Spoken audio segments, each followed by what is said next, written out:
Hi all, എല്ലാവർക്കും അക്കാഡമിയുടെ let's crack Kerala exams എന്ന പ്രോഗ്രാമിലേക്ക് വീണ്ടും സ്വാഗതം. നമ്മൾ ഡിസ്കസ് ചെയ്തുകൊണ്ടിരുന്നത് ഇന്ത്യൻ ഭരണഘടനയായിരുന്നു. കേരള PSC എക്സാംസിന് വേണ്ടിയിട്ട് ഭരണഘടന എങ്ങനെ പഠിച്ചെടുക്കാം എന്നുള്ള കാര്യങ്ങളാണ് നമ്മൾ നോക്കിക്കൊണ്ടിരുന്നത്. അപ്പോൾ അതിന് വേണ്ടിയിട്ട് ഞാൻ സിലബസിനെ ഒരു 9 മൊഡ്യൂളായിട്ട് ഡിവൈഡ് ചെയ്തിരുന്നു. അപ്പോൾ അങ്ങനെ 9 മൊഡ്യൂൾ വെച്ചിട്ടാണ് നമ്മൾ ഇന്ത്യൻ ഭരണഘടന പഠിച്ചുകൊണ്ടിരിക്കുന്നത്. അപ്പോൾ 6 മൊഡ്യൂൾ ഓൾറെഡി നമ്മൾ കംപ്ലീറ്റ് ചെയ്തു. അത് വളരെ കോംപ്രഹെൻസീവ് ആയിട്ടാണ്. അതായത് ആ മൊഡ്യൂളുകൾ അല്ലെങ്കിൽ ആ മേഖലകളിൽ നിന്ന് ചോദിക്കാൻ കഴിയുന്ന എല്ലാ തരം ചോദ്യങ്ങളും അല്ലെങ്കിൽ എല്ലാ മേഖലകളും പഠിച്ചിട്ടാണ് നമ്മൾ ഇപ്പം ഈ ഒരു സെഷനിലോട്ട് വന്നിട്ടുള്ളത്. അപ്പോൾ നമ്മൾ പറഞ്ഞു, നമ്മൾ ഏത് റാങ്ക് ഫയൽ പഠിച്ചാലും അല്ലെങ്കിൽ ഏത് സ്റ്റാൻഡേർഡ് ബുക്ക് പഠിച്ചാലും നമ്മൾ SCRT ഒരിക്കലും സ്കിപ്പ് ചെയ്യരുതെന്ന് നമ്മൾ പറഞ്ഞിരുന്നു. അതായത് SCRT എന്നുള്ളത് ഒരു ഗവൺമെൻറ് പബ്ലിക്കേഷനാണ്. അതുകൊണ്ട് തന്നെ SCRT ബേസ്ഡ് ആയിട്ടുള്ള ഒരുപാട് ചോദ്യങ്ങൾ കേരള PSC എക്സാംസിന് ചോദിച്ച് കാണാറുണ്ട്. അതുകൊണ്ട് SCRT എന്നുള്ളത് വളരെ ഇമ്പോർട്ടൻ്റ് ആണ്. ഇപ്പം നമ്മൾ വേറെ മൊഡ്യൂളിൻ്റെ ഭാഗമായിട്ട് പഠിച്ച മേഖലയാണെങ്കിലും SCRTയിൽ ആ മേഖലയെക്കുറിച്ച് എന്തൊക്കെ പറയുന്നുണ്ടെന്ന് തീർച്ചയായിട്ടും അറിഞ്ഞിരിക്കണം. കാരണം നമ്മൾ റാങ്ക് ഫയലോ അല്ലെങ്കിൽ ഇപ്പം ഒരു സ്റ്റാൻഡേർഡ് ബുക്കോ നോക്കി പഠിക്കുമ്പോൾ ചിലപ്പോൾ നമുക്ക് അതിനകത്ത് ഇമ്പോർട്ടൻ്റ് ഏതാണെന്നുള്ള ഐഡിയ കിട്ടില്ല. പക്ഷേ തീർച്ചയായിട്ടും SCRTയിൽ പറയുന്നത് ഈവൻ ഇമ്പോർട്ടൻ്റ് ആണോ അല്ലയോ എന്നുള്ളതല്ല. SCRTയിൽ പറയുന്നുണ്ടെങ്കിൽ അത് തീർച്ചയായിട്ടും നിങ്ങൾ പഠിച്ചിട്ടുണ്ടാവണം. അപ്പോൾ അതുകൊണ്ട് ഇന്ന് ഒരു SCRTയുടെ ഡിസ്കഷനാണ്. ആക്ച്വലി നമ്മൾ ഓൾറെഡി 7ാം ക്ലാസ്സിലെയും 8ാം ക്ലാസ്സിലെയും SCRT പുസ്തകങ്ങളുടെ ഡിസ്കഷൻ കഴിഞ്ഞു. ഇന്ന് 9ാം ക്ലാസ്സിലെ SCRT പുസ്തകത്തിൻ്റെ ഡിസ്കഷൻ്റെ ഫസ്റ്റ് പാർട്ടാണ്. അപ്പോൾ SCRT ഡിസ്കസ് ചെയ്യുന്നതിൻ്റെ ആവശ്യകത ഞാൻ ഓൾറെഡി പറഞ്ഞു. അപ്പോൾ നമുക്ക് ഇന്നത്തെ സെഷനിലോട്ട് എൻ്റർ ചെയ്യുന്നതിന് മുമ്പ് പതിവായിട്ടുള്ള അക്കാഡമിയുടെ ഇൻട്രോ സെഷൻ ഉണ്ടാവും. അപ്പോൾ ഈ വീഡിയോ കണ്ടിട്ടുള്ളവരാണെങ്കിൽ നിങ്ങൾക്ക് ഇൻട്രോനെ സ്കിപ്പ് ചെയ്തിട്ട് ഡയറക്റ്റ്ലി ക്ലാസ്സിലോട്ട് പോകാവുന്നതാണ്.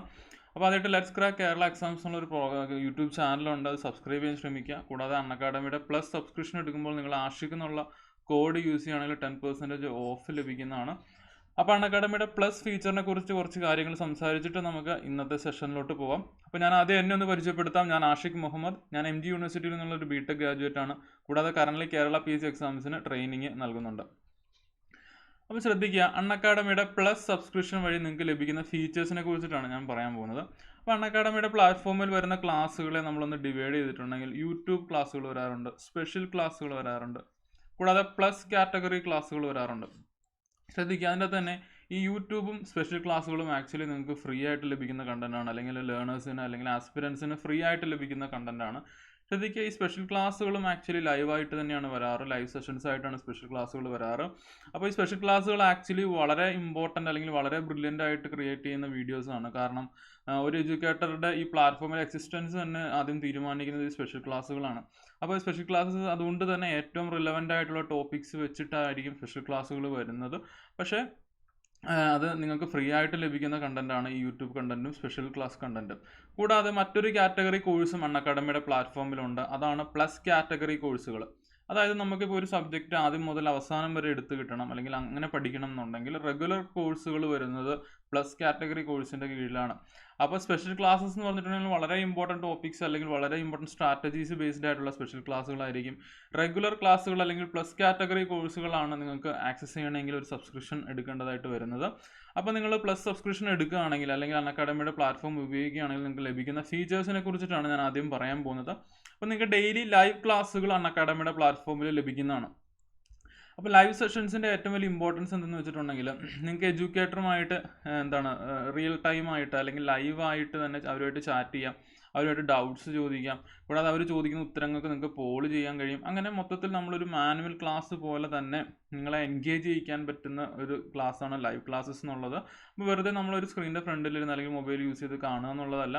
ലൈവ് സെഷൻസ് നിങ്ങൾക്ക് അറ്റൻഡ് ചെയ്തിട്ടുണ്ടെങ്കിൽ നിങ്ങൾക്ക് മനസ്സിലാവും, വളരെ എൻഗേജിങ് സെഷൻസ് ആണ്. കാരണം നിങ്ങളെ മാക്സിമം എൻഗേജ് ചെയ്യിച്ചുകൊണ്ട് കൊണ്ടുപോകാൻ നോക്കുന്ന സെഷൻസാണ് ലൈവ് ക്ലാസ്സുകൾ.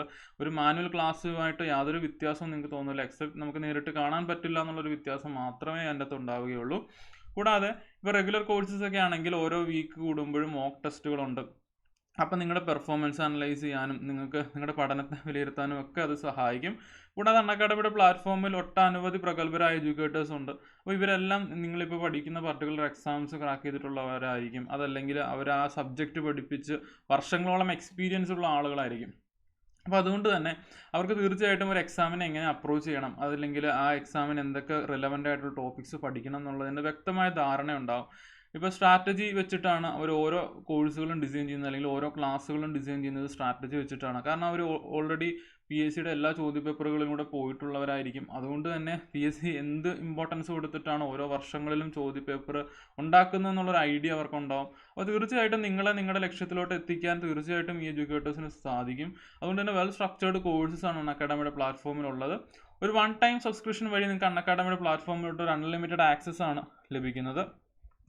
കൂടാതെ ഞാൻ ലൈവ് ക്ലാസ്സുകൾ ഉണ്ടെന്ന് പറഞ്ഞു. അതായത് ആ ലൈവ് ക്ലാസ്സുകൾ പ്രീ ഷെഡ്യൂൾഡ് ആയിരിക്കും. അതായത് ഇന്ന സമയത്ത് നടക്കുമെന്ന് ഓൾറെഡി നിങ്ങളോട് പറഞ്ഞിട്ടുണ്ടാവും. ആ സമയത്ത് നിങ്ങൾ ഫ്രീ ആണ്, അല്ലെങ്കിൽ ഫ്രീ ആകാൻ പറ്റുമെങ്കിൽ ആ സമയത്ത് ലൈവായിട്ട് ക്ലാസ്സുകൾ അറ്റൻഡ് ചെയ്യാം. ലൈവ് സെഷൻസിലായിരിക്കും ഞാൻ നേരത്തെ പറഞ്ഞിട്ടുള്ള ഇൻട്രാക്റ്റീവ് ഓപ്ഷൻസ് ഒക്കെ ഉള്ളത്. അപ്പോൾ ലൈവ് ക്ലാസ്സുകൾ പ്രീ ഷെഡ്യൂൾഡ് ആയിരിക്കും. ഇൻ കേസ് നിങ്ങൾ അവൈലബിൾ അല്ലെങ്കിലും നിങ്ങൾക്കത് പിന്നീടാണെങ്കിലും കാണാൻ പറ്റുന്നതാണ്. പക്ഷേ ആ എഡ്യൂക്കേറ്ററെ നിങ്ങൾ ഫോളോ ചെയ്യണം. അപ്പോൾ ശ്രദ്ധിക്കുക, എഡ്യൂക്കേറ്റേഴ്സിൻ്റെ കാര്യം പറയുമ്പോൾ ഞാൻ ഓൾറെഡി പറഞ്ഞു, അൺഅക്കാഡമിയുടെ പ്ലാറ്റ്ഫോമിൽ ഒട്ടനവധി പ്രഗത്ഭരായ എഡ്യൂക്കേറ്റേഴ്സ് അൺഅക്കാഡമിയുടെ പ്ലാറ്റ്ഫോമിലുണ്ട്. അപ്പം ഈ എഡ്യൂക്കേറ്റേഴ്സൊക്കെ കുറേ നിങ്ങൾക്ക് അറിയാവുന്നവരാണ്. അപ്പോൾ അവരുടെ ക്ലാസ്സുകൾ അല്ലെങ്കിൽ അവരുടെ എക്സ്പെർട്ടൈസ് നിങ്ങൾക്ക് നിങ്ങളുടെ വീട്ടിലിരുന്ന് ഉപയോഗിക്കാൻ പറ്റുന്നു എന്നുള്ളതാണ് ഇതിൻ്റെ ഏറ്റവും വലിയ പ്രത്യേകത ആക്ച്വലി. കാരണം പ്രത്യേകിച്ച് ഞാനിപ്പോൾ വീഡിയോ എടുക്കുന്ന സമയം എന്ന് പറഞ്ഞാൽ COVID-19 ടൈമാണ്. അപ്പോൾ ഈ സമയത്ത് നമുക്ക് എന്തായാലും ഒരു ഫിസിക്കൽ അല്ലെങ്കിൽ ഒരു മാനുവൽ ക്ലാസ്സിൽ പോകാനുള്ള ലിമിറ്റേഷൻസ് ഉണ്ട്. അപ്പോൾ എന്തുകൊണ്ട് ഈ ഒരു സമയത്ത് നിങ്ങൾക്ക് ചൂസ് ചെയ്യാൻ, അതായത് നിങ്ങളുടെ പഠനം മുടങ്ങാതിരിക്കാൻ വേണ്ടിയിട്ട് നിങ്ങൾക്ക് ചൂസ് ചെയ്യാൻ പറ്റുന്ന ഒരു ഓപ്ഷനാണ് അൺഅക്കാഡമി എന്നുള്ളത്. അതിന് വേണ്ടി തന്നെ അൺഅക്കാഡമി ബാക്ക്ഗ്രൗണ്ടിൽ ഒരുപാട് കാര്യങ്ങൾ ചെയ്യുന്നുണ്ട്. അപ്പോൾ അത് നിങ്ങൾ മനസ്സിലാക്കുകയാണെങ്കിൽ നിങ്ങൾ അൺഅക്കാഡമിയുടെ പ്ലാറ്റ്ഫോമിൽ ജസ്റ്റ് ഒന്ന് കയറി നോക്കുക, കുറേ ക്ലാസ്സുകൾ, ഫ്രീ ആയിട്ടുള്ള ക്ലാസ്സുകൾ കാണുക, വിലയിരുത്തുക. അതിനുശേഷം ആ സബ്സ്ക്രിപ്ഷൻ എടുത്ത് റെഗുലർ കോഴ്സുകൾ കാണുക. അതിനുശേഷം PSC എക്സാംസ് റീസ്റ്റാർട്ട് ചെയ്യുമ്പോൾ നമുക്ക് ഒരുങ്ങിയിരിക്കാൻ പറ്റുന്ന ഒരു സിറ്റുവേഷനും കൂടെ ആക്കാം നമുക്ക്. അപ്പം ഞാൻ പറഞ്ഞ എഡ്യൂക്കേറ്റേഴ്സ് വളരെ കിടിലൻ എഡ്യൂക്കേറ്റേഴ്സ് ആണ് അൺഅക്കാഡമിയുടെ പ്ലാറ്റ്ഫോമിലുള്ളത്. കൂടാതെ ഇപ്പോൾ നിങ്ങൾ ഏത് എക്സാമിനാണ് പഠിക്കുന്നതെന്ന് വിചാരിക്കും, ഇപ്പോൾ LDC അതല്ലെങ്കിൽ LP UP അസിസ്റ്റൻ്റ് ഏത് എക്സാം ആയിക്കോട്ടെ, അതെല്ലാം റിലേറ്റഡ് ആയിട്ടുള്ള കോഴ്സുകൾ നിങ്ങൾക്ക് അൺഅക്കാഡമിയുടെ പ്ലാറ്റ്ഫോമിൽ ലഭിക്കുന്നതാണ്. അതായത് ഒരു ഗ്രൂപ്പ് ഓഫ് എഡ്യൂക്കേറ്റേഴ്സ് അല്ലെങ്കിൽ ഒരു സിംഗിൾ എഡ്യൂക്കേറ്റർ അവർ ഓരോ കോഴ്സുകൾ ലോഞ്ച് ചെയ്യാറുണ്ട്. അപ്പോൾ ആ കോഴ്സുകൾ ആക്ച്വലി എക്സാം ബേസ്ഡ് ആയിട്ടുള്ള കോഴ്സുകളായിരിക്കും.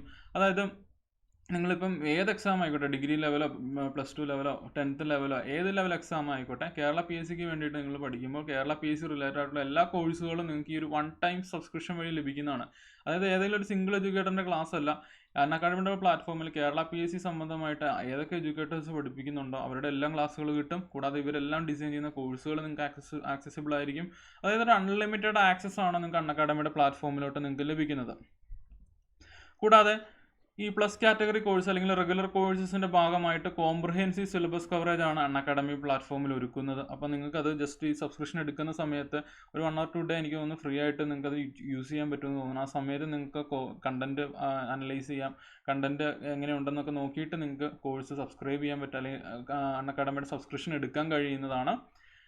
ഇനി കുറച്ച് മറ്റ് അഡ്വാൻറ്റേജസ് നോക്കിയിട്ടുണ്ടെങ്കിൽ അൺഅക്കാഡമിയുടെ ഏറ്റവും വലിയ പ്രത്യേകത എന്ന് പറഞ്ഞിട്ടുണ്ടെങ്കിൽ it is A schedule that works for you. നമുക്കറിയാം ഓൺലൈൻ എന്ന് പറഞ്ഞിട്ടുണ്ടെങ്കിൽ തന്നെ അറിയാം, നമുക്ക് പറ്റിയ സമയത്ത് കണ്ടാൽ മതി, ഇന്ന ടൈമിൽ തന്നെ വേണമെന്നൊന്നുമില്ല. പക്ഷെ ലൈവ് സെഷൻസ് ആ ടൈമിൽ അറ്റൻഡ് ചെയ്താലേ നമുക്ക് ആ ഇൻട്രാക്ഷൻ ഓപ്ഷൻസ് ഉണ്ടാവുകയുള്ളൂ. പിന്നെ അൺഅക്കാഡമിയുടെ പ്ലാറ്റ്ഫോമിൽ ഒരിക്കലും നിങ്ങൾക്ക് ഒരു ലാംഗ്വേജ് ബാരിയർ ഉണ്ടാവില്ല. അതായത് മലയാളത്തിലും ഇംഗ്ലീഷിലുമായിരിക്കും ക്ലാസ്സുകൾ പോകുന്നത്. ഇപ്പം ഒരു എക്സാം അനുസരിച്ച് ഇപ്പോൾ LDCക്ക് ആണെങ്കിൽ പ്യൂർലി മലയാളം ബേസ്ഡ് ക്ലാസ് ആയിരിക്കും. ഇപ്പോൾ ഡിഗ്രി ലെവൽ വരുമ്പോൾ കുറച്ചും കൂടി ഇംഗ്ലീഷിന് പ്രസക്തി വരും. സ്റ്റിൽ കേരള PSC നമ്മളോട് റീസെൻ്റ് ആയിട്ട് വന്നൊരു അപ്ഡേറ്റ് ആണ്. എന്താണ്, നമുക്ക് ഡിഗ്രി ലെവൽ എക്സാമിന് വേണമെങ്കിൽ മലയാളത്തിൽ പോലും ചോദ്യപേപ്പർ ഡിമാൻഡ് ചെയ്യാമെന്നുള്ളൊരു സിറ്റുവേഷൻ വന്നിട്ടുണ്ട്. അപ്പോൾ മലയാളം എന്നുള്ളത് വളരെ ഇമ്പോർട്ടൻ്റ് ആയിട്ട് വന്നുകൊണ്ടിരിക്കുകയാണ്. അതുകൊണ്ട് തന്നെ കൂടുതൽ ക്ലാസ്സുകളും മലയാളം മീഡിയത്തിലാണ് ഓഫ് കോഴ്സ് എടുക്കുന്നത്. ഈവൻ ഫോർ ഡിഗ്രി ലെവലാണെങ്കിലും മലയാളം മീഡിയത്തിലാണ് എടുക്കുന്നത്. പിന്നെ നോട്ട്സ് വരുമ്പോൾ ചിലപ്പോൾ ഇംഗ്ലീഷ് മലയാളം അങ്ങനെ മാറി വരാമെന്ന് മാത്രമേ ഉള്ളൂ. ഓക്കെ. കൂടാതെ ഞാൻ പറഞ്ഞു ഓൾറെഡി ഇൻട്രാക്ട് ചെയ്യാനുള്ള ഓപ്ഷൻസ് ഉണ്ട് അൺഅക്കാഡമിയുടെ പ്ലാറ്റ്ഫോമിൽ എന്ന് പറഞ്ഞു. അതുകൊണ്ട് തന്നെ നിങ്ങൾ മനസ്സിലാക്കുക, നമുക്കൊരു മാനുവൽ ക്ലാസ് പോലെ തന്നെ എഡ്യൂക്കേറ്റേഴ്സിനോട് ഡൗട്ടുകൾ ചോദിക്കാം, അവരുമായിട്ട് ഇൻട്രാക്ട് ചെയ്യാം, അവരുടെ സ്ട്രാറ്റജി ചോദിക്കാം. അപ്പം നമ്മൾ കുറേ നാൾ അവരെ ക്ലാസ്സുകൾ കണ്ട് വിലയിരുത്തി അവരെ ഫോളോ ചെയ്ത് കഴിഞ്ഞാൽ അവരുടെ ക്ലാസ്സുകൾ വരുന്ന സമയത്ത് തന്നെ നിങ്ങൾക്ക് അത് കാണാൻ പറ്റും. അപ്പോൾ അങ്ങനെ വളരെ ഇൻട്രാക്റ്റീവ് ആയിട്ടുള്ളൊരു സെഷൻസാണ് അൺഅക്കാഡമി ലൈവ് സെഷൻ കൊണ്ട് ഉദ്ദേശിക്കുന്നത്. കൂടാതെ അവർ നിങ്ങളോട് ചോദ്യങ്ങൾ ചോദിക്കും എഡ്യൂക്കേറ്റേഴ്സ്. അപ്പോൾ നമുക്കൊരു മാനുവൽ ക്ലാസ്സിൽ നമ്മൾ പറയുന്ന പോലെ തന്നെ നമുക്ക് ABCD എന്ന് വെച്ചാൽ ഏതാണെന്ന് വെച്ചാൽ പോൾ ചെയ്യാൻ പറ്റും, ഉത്തരം പോൾ ചെയ്യാൻ പറ്റും. അപ്പോൾ വളരെ ഇൻട്രാക്റ്റീവ് സെഷൻസ് ആണ്. കൂടാതെ ഞാൻ ഓൾറെഡി പറഞ്ഞു ടെസ്റ്റുകളും ക്വിസുകളും ഉണ്ടാവുമെന്ന് പറഞ്ഞു. അതായത് ചാമ്പ്യൻഷിപ്പുകൾ നടത്താറുണ്ട്, ടെസ്റ്റ് ചാമ്പ്യൻഷിപ്പുകൾ നടത്താറുണ്ട്. അപ്പം നമുക്ക് നമ്മുടെ നിലവാരം വിലയിരുത്താൻ കഴിയും. അതുവഴി നമുക്ക് നമ്മുടെ പഠനത്തെ മെച്ചപ്പെടുത്താൻ പറ്റും. കൂടാതെ ഇപ്പോൾ ഓരോ ദിവസം എടുക്കുന്ന ക്ലാസ് ബേസ്ഡ് ആയിട്ടുള്ള ലേണിംഗ് മെറ്റീരിയൽസ് അല്ലെങ്കിൽ നോട്ട്സും ഈ പറയുന്ന പ്ലാറ്റ്ഫോമിൽ നിന്ന് നിങ്ങൾക്ക് ഡൗൺലോഡ് ചെയ്തെടുക്കാൻ പറ്റുന്നതാണ്. അപ്പോൾ വളരെ യൂസ്ഫുൾ ആയിട്ട് അല്ലെങ്കിൽ വളരെ വേർത്തി ആയിട്ടുള്ള ഒരു തിങ് ആയിരിക്കും നിങ്ങൾ അൺഅക്കാഡമിയുടെ സബ്സ്ക്രിപ്ഷൻ എടുക്കുകയാണെങ്കിൽ നിങ്ങൾക്ക് ലഭിക്കാൻ പോകുന്നത്. കാരണം പ്രൈസിങ് നോക്കിയാൽ അറിയാം, വളരെ കൂടുതലായിട്ടുള്ള പ്രൈസൊന്നും അല്ല. 1 മന്ത് മുതൽ 2 ഇയർ പ്ലാൻ വരെ ഉണ്ട്. അപ്പോൾ ശ്രദ്ധിക്കുക, ഈ 1 മന്ത് 3 മന്ത് 6 മന്ത് പ്ലാന് നിങ്ങൾ ചൂസ് ചെയ്യുകയാണെങ്കിൽ ചിലപ്പോൾ നിങ്ങൾക്ക് അത് കണ്ടിന്യൂ ചെയ്യണമെന്ന് തോന്നിക്കഴിഞ്ഞാൽ വളരെ കുറച്ച് കൂടുതൽ അധികം പൈസ നിങ്ങൾ ചിലവാക്കേണ്ടി വരും. പക്ഷേ 1 ഇയർ അല്ലെങ്കിൽ 2 ഇയർ പ്ലാനിൻ്റെ പ്രൈസിങ് ശ്രദ്ധിക്കുക, അതുമായിട്ട് ബാക്കി കമ്പാരിസൺ വെക്കുക. എന്നിട്ട് നിങ്ങൾ ചൂസ് ചെയ്യുക. 1 ഇയർ അല്ലെങ്കിൽ 2 ഇയർ പ്ലാനാണ് എപ്പോഴും റെക്കമെൻഡഡ് പ്ലാൻസ്. കാരണം അതിൻ്റെ പ്രൈസിങ് ശ്രദ്ധിച്ചാൽ നിങ്ങൾക്ക് അറിയാൻ പറ്റും. അതുകൊണ്ട് തന്നെ ഇപ്പോൾ നമ്മൾ കേരള PSC അപ്രോച്ച് ചെയ്യുമ്പോൾ എപ്പോഴും ഒരു ലോങ് ടേമിലാണ് അപ്രോച്ച് ചെയ്യുന്നത്. അതായത് നമുക്കറിയാം, ഒരു PSCയുടെ എക്സാം നടന്ന് അതിന് തീരുമാനമാവണമെങ്കിൽ തന്നെ ഒരു വർഷം എടുക്കും. പക്ഷേ പാരലായിട്ട് ആ സമയത്ത് ഒരുപാട് എക്സാംസ് വരുന്നുണ്ട്.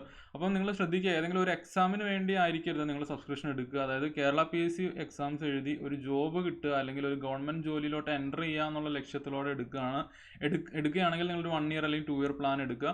അപ്പോൾ നമുക്ക് ഏത് എക്സാം വന്നാലും അത് റിലേറ്റഡ് ആയിട്ടുള്ള കോഴ്സ് പ്ലാറ്റ്ഫോമിൽ വരും. അപ്പോൾ നിങ്ങൾക്ക് വേറൊരു സബ്സ്ക്രിപ്ഷൻ അപ്പം പോയി എടുക്കേണ്ട കാര്യമില്ല. അപ്പോൾ അത് ചൂസ് ചെയ്യുക. ഇൻ കേസ് നിങ്ങൾക്ക് ഇത് ഒറ്റയടിക്ക് പൈസ അടയ്ക്കാൻ പറ്റുന്നില്ലെങ്കിൽ EMI ഓപ്ഷൻസ് ഉണ്ട്. അത് ആപ്പിലോ വെബ്സൈറ്റിലോ കയറി നോക്കിയാൽ നിങ്ങൾക്ക് കാണാൻ പറ്റും. അപ്പോൾ ശ്രദ്ധിക്കുക, അതിലോട്ട് എൻ്റർ ചെയ്യുമ്പോൾ അല്ലെങ്കിൽ നിങ്ങൾ വിലയിരുത്തിയതിന് ശേഷം പ്ലസ് സബ്സ്ക്രിപ്ഷൻ എടുക്കാൻ ഇൻട്രസ്റ്റഡ് ആവുകയാണെങ്കിൽ ആഷിക് എന്നുള്ള കോഡ് യൂസ് ചെയ്താൽ 10% ഓഫ് ലഭിക്കുന്നതാണ്. ഓക്കെ, അപ്പോൾ അത്രയും കാര്യങ്ങളാണ് ഇൻട്രൊഡക്ഷൻ ആയിട്ട് പറയാനുള്ളത്. ഓക്കെ, അപ്പം ഞാൻ യൂട്യൂബിൽ ഇപ്പോൾ എടുത്തുകൊണ്ടിരിക്കുന്ന സീരീസ് ഹൈ റിവാർഡിങ് സീരീസാണ്. Constitution of India for Kerala PSC exams ആണ് ആക്ച്വലി എടുത്തുകൊണ്ടിരിക്കുന്നത്. അപ്പോൾ വളരെ റിവാർഡിങ് ആയിട്ടുള്ള ഒരു സീരീസാണ്. അതായത് ഇൻ ദ സെൻസ് കുറേ ക്വസ്റ്റ്യൻസ് കിട്ടും. ഇൻ ദ സെൻസ് നിങ്ങൾ ഏത് എക്സാമിനാണ് പഠിക്കുന്നത്, ആ ഏത് എക്സാം ആയിക്കോട്ടെ അതിനെല്ലാം ഹെൽപ്ഫുൾ ആവുന്ന രീതിയിലാണ് കോഴ്സ് ചെയ്തിട്ടുള്ളത്. അതായത് ഡിഗ്രി ലെവലോ 10th ലെവലോ +2 ലെവലോ ഏത് എക്സാം ആയിക്കോട്ടെ, അങ്ങനെ പല സെൻസിൽ റിവാർഡിങ് ആയിട്ടുള്ള ഒരു സീരീസാണ് ആക്ച്വലി ഞാൻ ചെയ്തുകൊണ്ടിരിക്കുന്നത്. അപ്പം അതിൻ്റെ ഭാഗമായിട്ട് നമ്മൾ SCRT ഡിസ്കഷൻ ഈ സീരീസിൽ കൊണ്ടുവന്നിട്ടുണ്ട്. അപ്പോൾ SCRTയുടെ ആക്ച്വലി 4ാമത്തെ സെഷനാണ് ഇന്ന്. ബാക്കി സെഷൻസ് യൂട്യൂബിലുണ്ട് ഓൾറെഡി. അതായത് 7ാം ക്ലാസ്സിലെയും 8ാം ക്ലാസ്സിലെയും പുസ്തകം ഓൾറെഡി നമ്മൾ ഡിസ്കസ് ചെയ്തു. ഇന്ന് ഡിസ്കസ് ചെയ്യാൻ പോകുന്നത് 9ാം ക്ലാസ് പുസ്തകത്തിലെ തന്നെ പാർട്ട് 1. ഞാൻ ചാപ്റ്റർ ഏതാണെന്ന് ഞാൻ പറയാം. അപ്പോൾ ശ്രദ്ധിക്കുക, SCRTയുടെ റിലവൻസ് എന്താണെന്ന് ഞാൻ ഓൾറെഡി പറഞ്ഞു. State council of educational research and training പുസ്തകങ്ങളാണ്. അതായത് സംസ്ഥാന ഗവൺമെൻറ് സ്കൂളുകളിൽ ഫോളോ ചെയ്യുന്ന ബുക്കുകളാണ്. അപ്പോൾ അതുകൊണ്ട് തന്നെ കേരള PSC ഈ ബുക്കുകളിൽ നിന്ന് ചോദ്യങ്ങൾ വന്നിട്ടുണ്ട്, ഇനിയും വരാനുള്ള സാധ്യതകളുണ്ട്. അതുകൊണ്ട് തന്നെ ഗവൺമെൻറ് പബ്ലിക്കേഷൻ ആയതുകൊണ്ട് തീർച്ചയായിട്ടും നമുക്ക് പഠിക്കുന്നതുകൊണ്ട് ഒരു നഷ്ടവും ഇല്ലാത്ത ഒരു പബ്ലിക്കേഷനാണ് അല്ലെങ്കിൽ ബുക്കാണ്. അപ്പോൾ ശ്രദ്ധിക്കുക, നമ്മൾ എന്ത് റാങ്ക് ഫയൽ നോക്കി അല്ലെങ്കിൽ എന്ത് സ്റ്റാൻഡേർഡ് ബുക്ക് നോക്കി പഠിച്ചാലും SCRTയിലുള്ള കാര്യങ്ങൾ സ്കിപ്പ് ചെയ്യരുത്. അല്ലെങ്കിൽ SCRTയിൽ എന്താണ് പറയുന്നതെന്ന് മനസ്സിലാക്കി വെക്കുക. ഈവൻ അതിനകത്ത് പറയുന്ന കോഡ്സ് വെച്ചിട്ട് വരെ ചോദ്യങ്ങൾ വന്നിട്ടുണ്ട്. അപ്പോൾ അതുകൊണ്ടാണ് SCRT ഞാൻ എടുക്കാൻ തന്നെ കാരണം ഈ അടുത്ത് വന്ന യൂണിവേഴ്സിറ്റി അസിസ്റ്റൻ്റ് എക്സാം പോലും SCRTയിൽ നിന്ന് ഡയറക്റ്റ്ലി ക്വസ്റ്റ്യൻസ് വന്നിട്ടുണ്ട്. അത് തീർച്ചയായിട്ടും ശ്രദ്ധിക്കുക. ഇപ്പം ഞാനൊരു ചോദ്യ പേപ്പർ ഇടുകയെന്ന് വിചാരിക്കാം. അപ്പം ഞാൻ സ്വാഭാവികമായിട്ട് എൻ്റെ കയ്യിലുള്ള ഒരു റിസോഴ്സിൽ നിന്നായിരിക്കും ഞാൻ ചോദ്യം ഉണ്ടാക്കാൻ ശ്രമിക്കുന്നത്. എന്ന് പറയുന്ന പോലെ കേരള PSC എക്സാംസിന് ചോദ്യ പേപ്പർ ഇടുന്ന ഒരാൾ തീർച്ചയായിട്ടും അദ്ദേഹത്തിൻ്റെ കൈവശമുള്ള ഒരു റിസോഴ്സാണ് അല്ലെങ്കിൽ ഒരു സംഭവമാണ് അവരുടെ കേരള ഗവൺമെൻറ് തന്നെ ഇറക്കുന്ന state council of education research and training books അല്ലെങ്കിൽ SCRT ബുക്കുകൾ. അപ്പോൾ തീർച്ചയായിട്ടും അതിൽ നിന്നൊരു ചോദ്യം ഇടാൻ അവർ ശ്രമിക്കും, അല്ലെങ്കിൽ ഇട്ടിട്ടുണ്ട്, ഇനിയും ഇടും എന്നുള്ളത് നിങ്ങൾ മനസ്സിലാക്കുക. അപ്പം നമ്മൾ ഇന്ന് ഡിസ്കസ് ചെയ്യാൻ പോകുന്നത് 9ാം ക്ലാസ്സിലെ സോഷ്യൽ സയൻസ് പുസ്തകത്തിൽ തന്നെ ഏകദേശം 4 ഭാഗങ്ങളായിട്ടാണ്. അതിൽ തന്നെ പാർട്ട് 1A പുസ്തകത്തിലെ ചാപ്റ്റർ 3 ആണ് നമ്മൾ ഇന്ന് ഡിസ്കസ് ചെയ്യാൻ പോകുന്നത്. ആ ചാപ്റ്ററിൻ്റെ പേര് ഇതാണ്, Indian constitution rights and duties എന്നുള്ള ഒരു ചാപ്റ്ററാണ് നമ്മൾ ഡിസ്കസ് ചെയ്യാൻ പോകുന്നത്. ആക്ച്വലി ഫണ്ടമെൻ്റൽ റൈറ്റ്സും ഡ്യൂട്ടീസും ഒക്കെ നമ്മൾ മൊഡ്യൂൾ പഠിച്ചതാണ്. സ്റ്റിൽ SCRTയുടെ ഭാഗമായിട്ട് നമുക്ക് പഠിക്കേണ്ടതിൻ്റെ ഒരു ആവശ്യകതയുണ്ട്. അതുകൊണ്ടാണ് ആ ടോപ്പിക്സ് കൊണ്ടുവന്നിട്ടുള്ളത്. അതുകൊണ്ട് റിപ്പീറ്റേഷൻ അല്ലാട്ടോ. ആക്ച്വലി SCRTയിൽ എന്താണ് പറയുന്നതെന്ന് നോക്കാൻ വേണ്ടിയിട്ടാണ്. SCRTയിൽ പറഞ്ഞിട്ടുള്ള പോയിന്റ്സ് മാത്രമേ ആഡ് ചെയ്തിട്ടുള്ളൂ സ്ലൈഡുകളിൽ. അത് നിങ്ങൾ ശ്രദ്ധിക്കുക. ഞാൻ റിലേറ്റഡ് പോയിന്റ്സുകൾ വളരെ കുറച്ച് ആഡ് ചെയ്തിട്ടുള്ളൂ. കൂടുതലും SCRT ടെക്സ്റ്റ് ബുക്കിൽ പറയുന്ന പോയിന്റ്സ് മാത്രമേ ആഡ് ചെയ്തിട്ടുള്ളൂ. അതുകൊണ്ടാണ് ഈ സെഷൻ വീണ്ടും നമ്മൾ ഓൾറെഡി എടുത്തിട്ടുള്ളൊരു പോർഷൻ ആണെങ്കിൽ പോലും വീണ്ടും വരുന്നത് SCRT ഡിസ്കഷൻ്റെ ഭാഗമായിട്ട്. അപ്പം ഞാൻ പറഞ്ഞു, ഈ ചാപ്റ്റർ എന്ന് പറഞ്ഞിട്ടുണ്ടെങ്കിൽ റൈറ്റ്സ് ആൻഡ് ഡ്യൂട്ടീസ് എന്നാണ് ചാപ്റ്ററിൻ്റെ പേര്. അപ്പം ബേസിക്കലി ഉദ്ദേശിക്കുന്നത് ഫണ്ടമെൻ്റൽ റൈറ്റ്സിനെ കുറിച്ചും ഫണ്ടമെൻ്റൽ ഡ്യൂട്ടീസിനെ കുറിച്ചും ഒക്കെ പറയുന്ന ചാപ്റ്ററാണ്.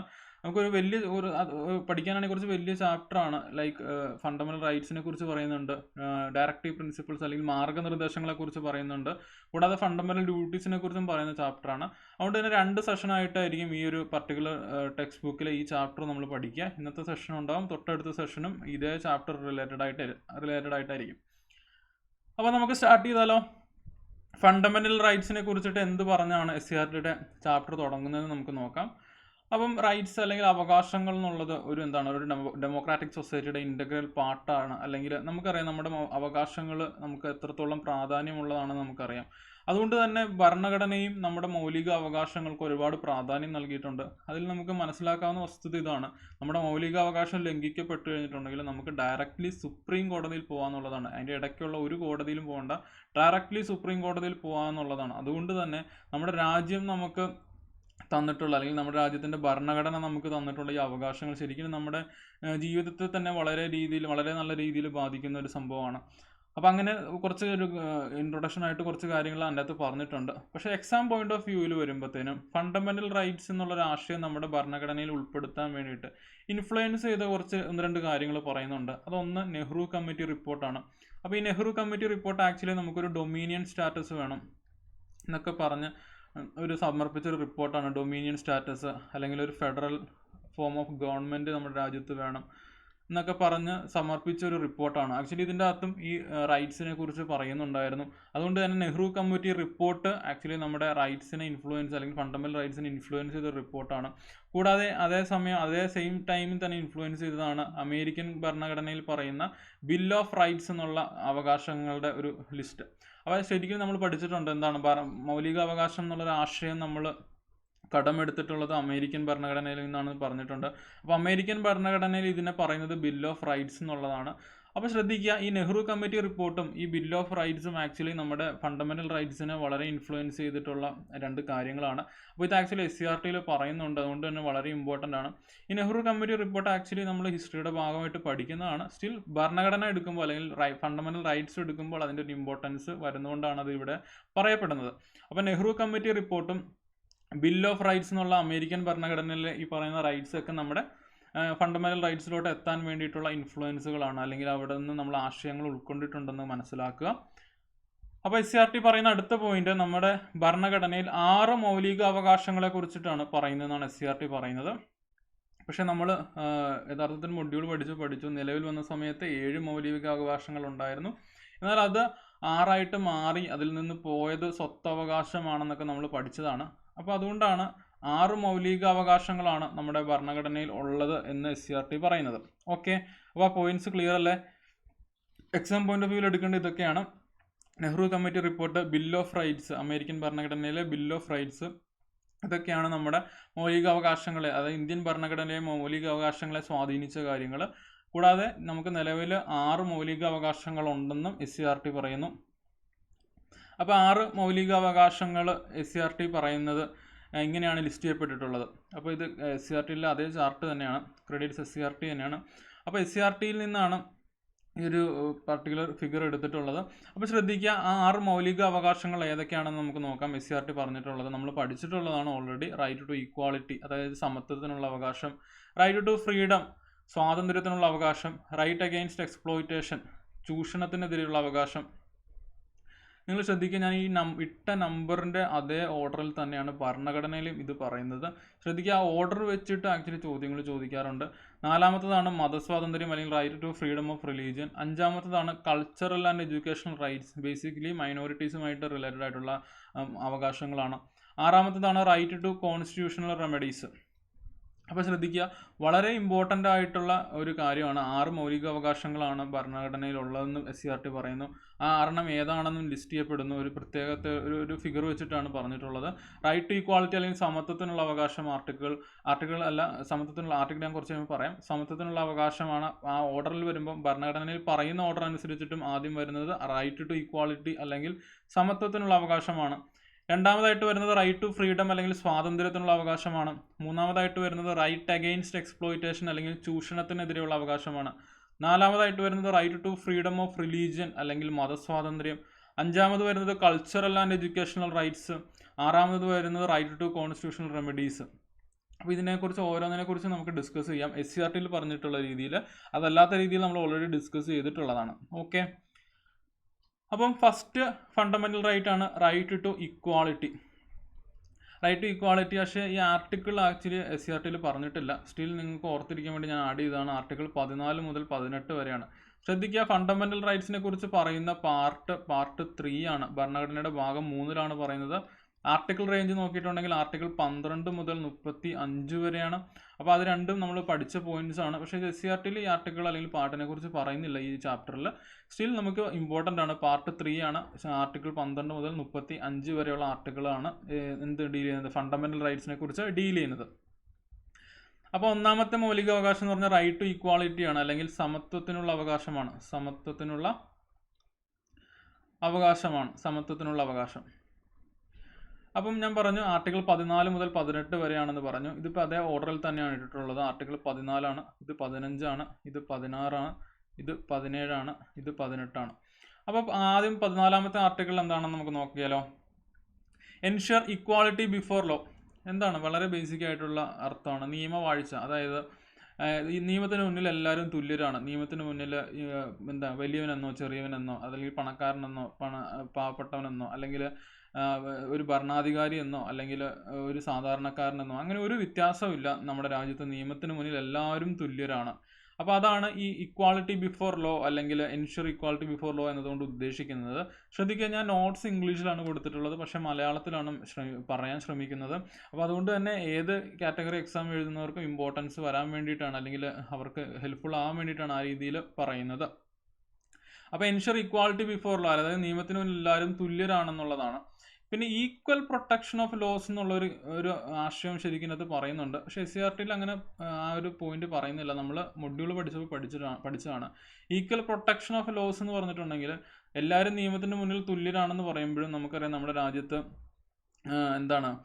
പല രീതിയിലുള്ള റിസർവേഷനുകളൊക്കെ നമ്മൾ കൊടുക്കാറുണ്ട്. അതായത് അതായത് സെയിം ലെവലിൽ നിൽക്കുന്ന ആൾക്കാർക്ക് സെയിം ആയിട്ട് ട്രീറ്റ് ചെയ്യുക എന്നുള്ളതാണ്. അതായത് ഈക്വൽസിനെ അല്ലെങ്കിൽ ലൈക്സിനെ ലൈക്കായിട്ട് ട്രീറ്റ് ചെയ്യുക, അൺലൈക്സിനെ അവർക്ക് വേണ്ട രീതിയിൽ ട്രീറ്റ് ചെയ്യുക. അതായത് നമുക്ക് വളരെ പിന്നോക്കം നിൽക്കുന്ന വിഭാഗങ്ങളെ തീർച്ചയായിട്ടും പ്രത്യേകമായിട്ട് പരിഗണിക്കേണ്ട കാര്യമുണ്ട്. അപ്പം നമുക്ക് സമത്വത്തിൻ്റെ ഒരു ആശയം അപ്പം പറഞ്ഞുകൊണ്ട് വരരുത്, അല്ലെങ്കിൽ അങ്ങനെ ഭരണഘടന തന്നെ പറയുന്നുണ്ട്. അപ്പം നിയമത്തിന് മുന്നിൽ എല്ലാവരും തുല്യരാണ് എന്ന് പറയുമ്പോഴും ചില സാഹചര്യങ്ങളിൽ ഈക്വൽ പ്രൊട്ടക്ഷൻ ഓഫ് ലോസ് എന്നും ഉള്ള കാര്യം ഭരണഘടന തന്നെ പറയുന്നുണ്ട്. അതായത് ലൈക്കായിട്ടുള്ള, അതായത് ഒരുപോലെയുള്ള ആളുകൾ ഒരുപോലെ ട്രീറ്റ് ചെയ്യുക, അൺലൈക്ക് ആയിട്ടുള്ളവർ ആ രീതിയിൽ ട്രീറ്റ് ചെയ്യുക എന്നുള്ള കാര്യവും ഭരണഘടന പറയുന്നുണ്ട്.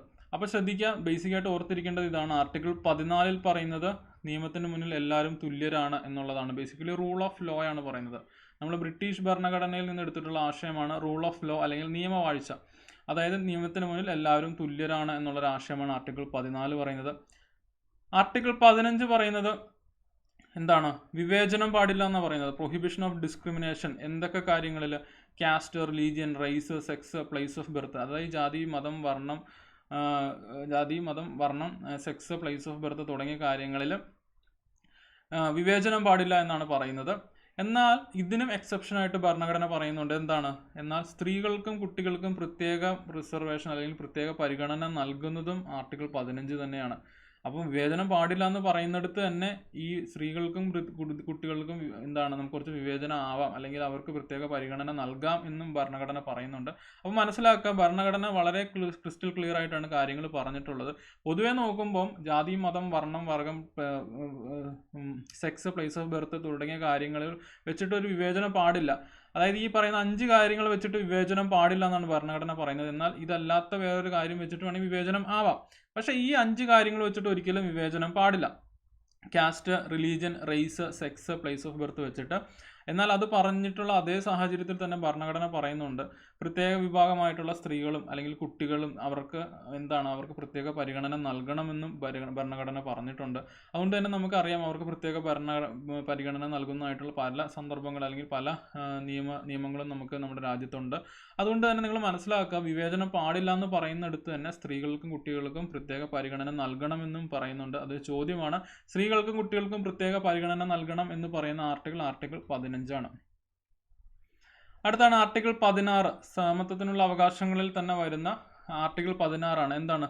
സർക്കാർ ജോലികളിൽ അല്ലെങ്കിൽ പൊതു തൊഴിലിടങ്ങളിൽ ഇക്വാളിറ്റി ഓഫ് ഓപ്പർച്യൂണിറ്റി, അതായത് നമുക്ക് കിട്ടുന്ന ഓപ്പർച്യൂണിറ്റിയിൽ ഒരു സമത്വം കൊണ്ടുവരിക എന്നുള്ളതാണ്. ബേസിക്കലി മെറിറ്റ് അടിസ്ഥാനത്തിലാണ് നമുക്കറിയാം ജോലി കിട്ടുന്നതൊക്കെ. നമ്മൾ പഠിക്കുന്നത് പോലും എന്താണ് റാങ്ക് ലിസ്റ്റ് കയറാൻ വേണ്ടിയിട്ടാണ്.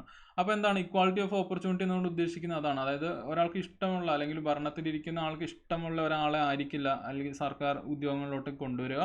തീർച്ചയായിട്ടും എക്സാം നടത്തി മെറിറ്റ് അടിസ്ഥാനത്തിലാണ് അതിലോട്ട് ആളുകൾ വരുന്നത്. അപ്പോൾ അതാണ് ആർട്ടിക്കിൾ 16 പറയുന്നത്, equality of opportunity in public employments.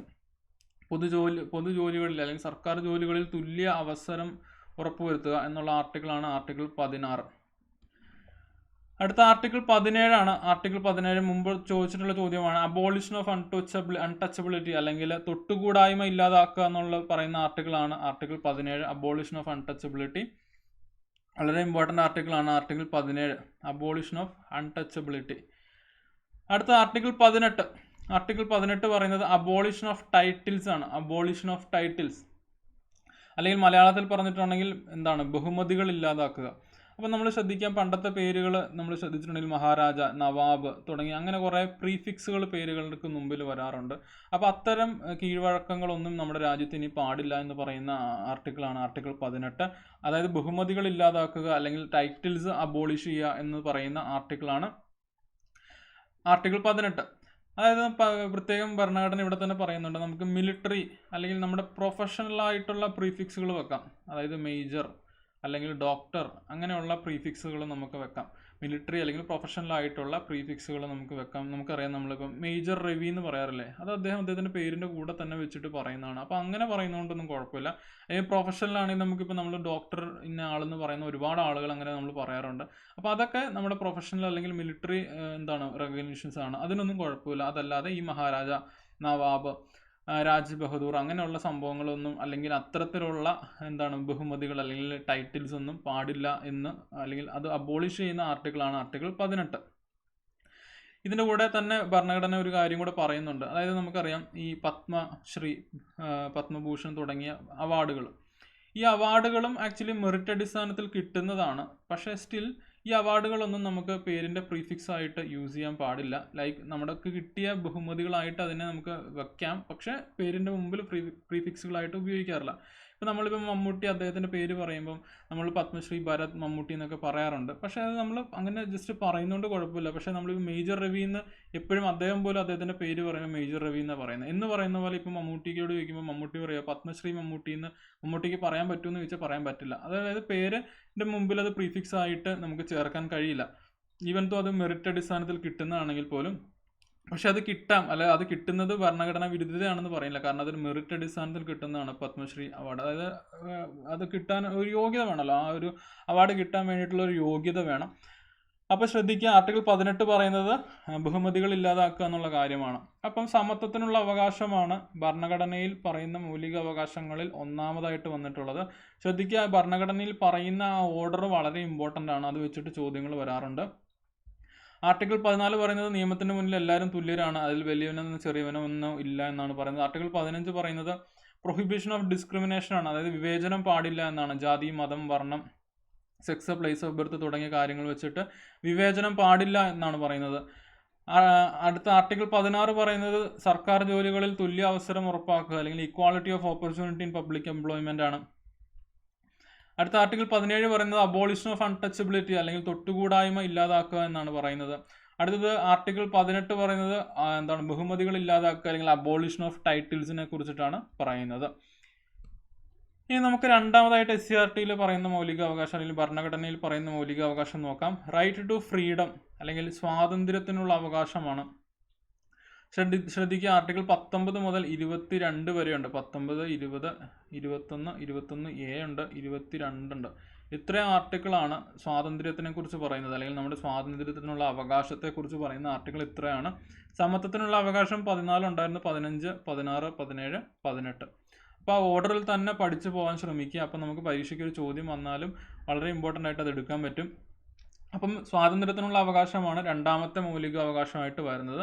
അതിൽ തന്നെ ആർട്ടിക്കിൾ 19 മുതൽ 22 വരെയുള്ള ആർട്ടിക്കിളുകളാണ് ഉള്ളത്.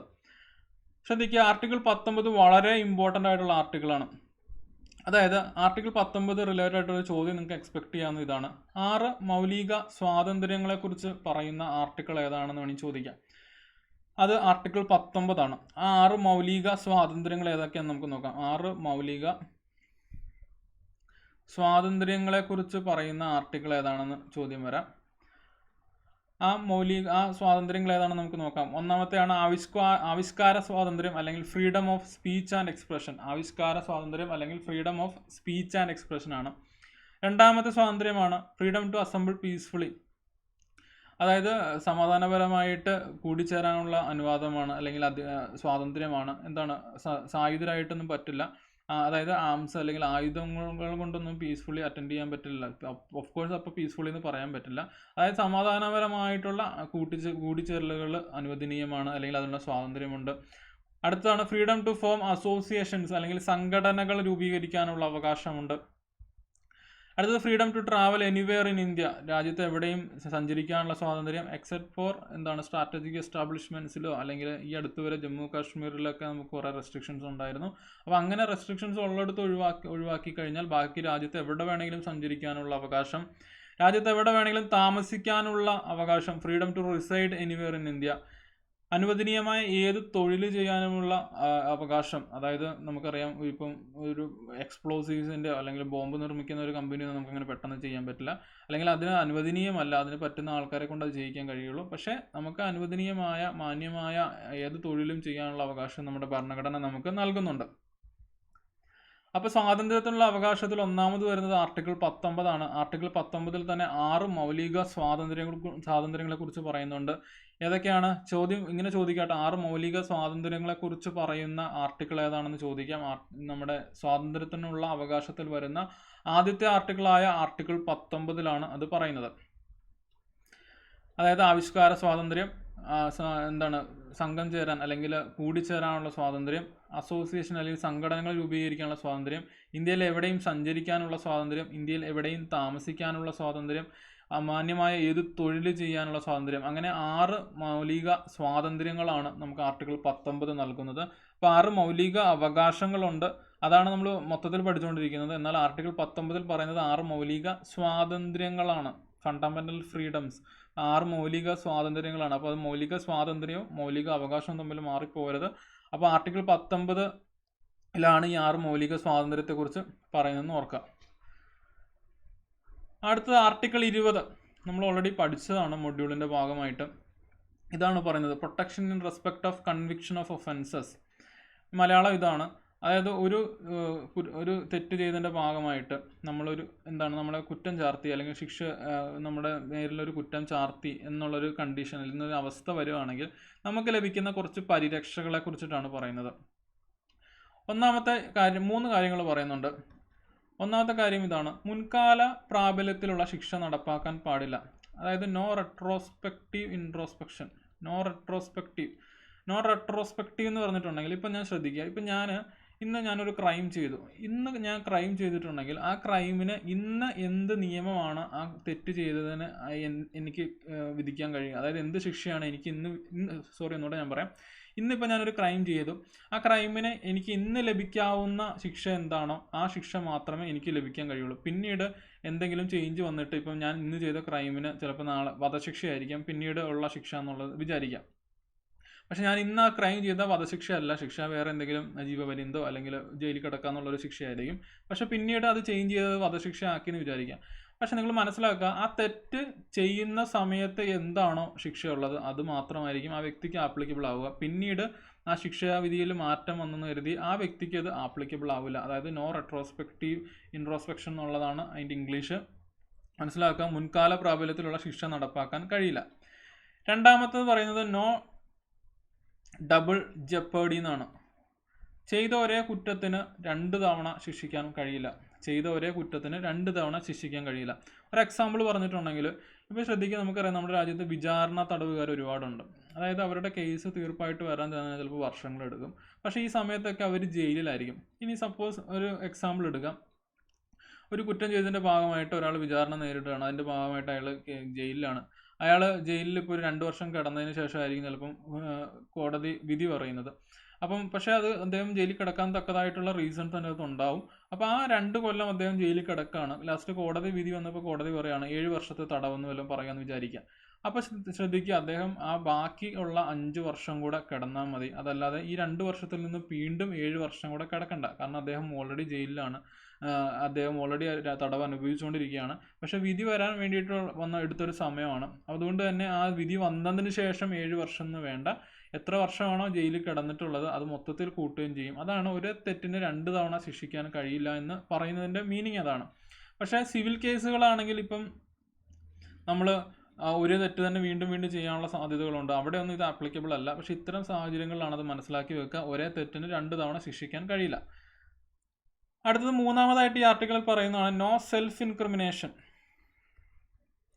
നോ സെൽഫ് ഇൻക്രിമിനേഷൻ അതായത് ഇപ്പം സ്വാഭാവികമായിട്ടും ഞാൻ തെറ്റ് ചെയ്തു കഴിഞ്ഞിട്ടുണ്ടെങ്കിൽ അതിൻ്റെ 1-ാം സാക്ഷി അല്ലെങ്കിൽ പ്രഥമ സാക്ഷി ഞാൻ തന്നെയാണ്. പക്ഷെ ഞാൻ എനിക്കെതിരെ സാക്ഷി പറയേണ്ട ഒരു കാര്യമില്ല. അതാണ് നോ സെൽഫ് ഇൻക്രിമിനേഷൻ എന്ന് പറയുന്നത്. അത് തെളിയിക്കേണ്ടത് എന്താണ്? ലോ ആണ്, പോലീസാണ്, അല്ലെങ്കിൽ ലോ ആൻഡ് ഓർഡർ മെയിൻറ്റെയിൻ ചെയ്യുന്ന ആരാണ്? അവരാണ്. അതായത് ഞാൻ തെറ്റ് ചെയ്താൽ അതിന് എവിഡൻസ് അടക്കം തെളിയിക്കേണ്ടത് ഇവരുടെ ബാധ്യതയാണ്. അതൊരിക്കലും എന്താണ് ഞാൻ എനിക്കെതിരെ തന്നെ സാക്ഷി പറയേണ്ട കാര്യമില്ല. പക്ഷെ എനിക്ക് എൻ്റെ നിരപരാധിത്വം തെളിയിക്കാനുള്ള ഓപ്ഷൻസ് ഓഫ് കോഴ്സ് ഉണ്ട്. പക്ഷേ എനിക്കെതിരെ ഞാൻ സാക്ഷി പറയേണ്ട ഒരു ആവശ്യമില്ല. അതായത് ഞാൻ തെറ്റ് ചെയ്തു എന്ന് സമ്മതിച്ചിട്ട് മാത്രം കാര്യമില്ല, അതിനുള്ള തക്കതായിട്ടുള്ള എവിഡൻസ് പ്രൊഡ്യൂസ് ചെയ്യാൻ പറ്റണം ഈ ലോ ആൻഡ് ഓർഡർ മെയിൻറ്റെയിൻ ചെയ്യുന്നവർക്ക്.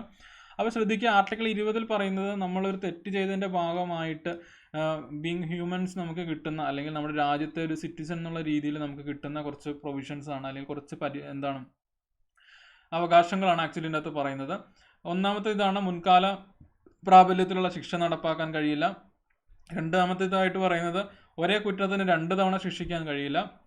3-ാമതായിട്ട് എന്താണ്? നോ സെൽഫ് ഇൻക്രിമിനേഷൻ, അതല്ലെങ്കിൽ അവനവന് എതിരെ തന്നെ സാക്ഷി പറയേണ്ട കാര്യം ഇല്ല. അങ്ങനെ 3 കാര്യങ്ങളാണ് ആർട്ടിക്കിൾ 20 പറയുന്നത്. അടുത്ത് വീണ്ടും സ്വാതന്ത്ര്യത്തിനുള്ള അവകാശത്തിൽ തന്നെ പറയുന്ന ആർട്ടിക്കിൾ 21 നമ്മൾ അടുത്ത് ഡിസ്കസ് ചെയ്യാൻ പോകുന്നത്. വളരെ ഇമ്പോർട്ടൻ്റ് ആർട്ടിക്കിളാണ്.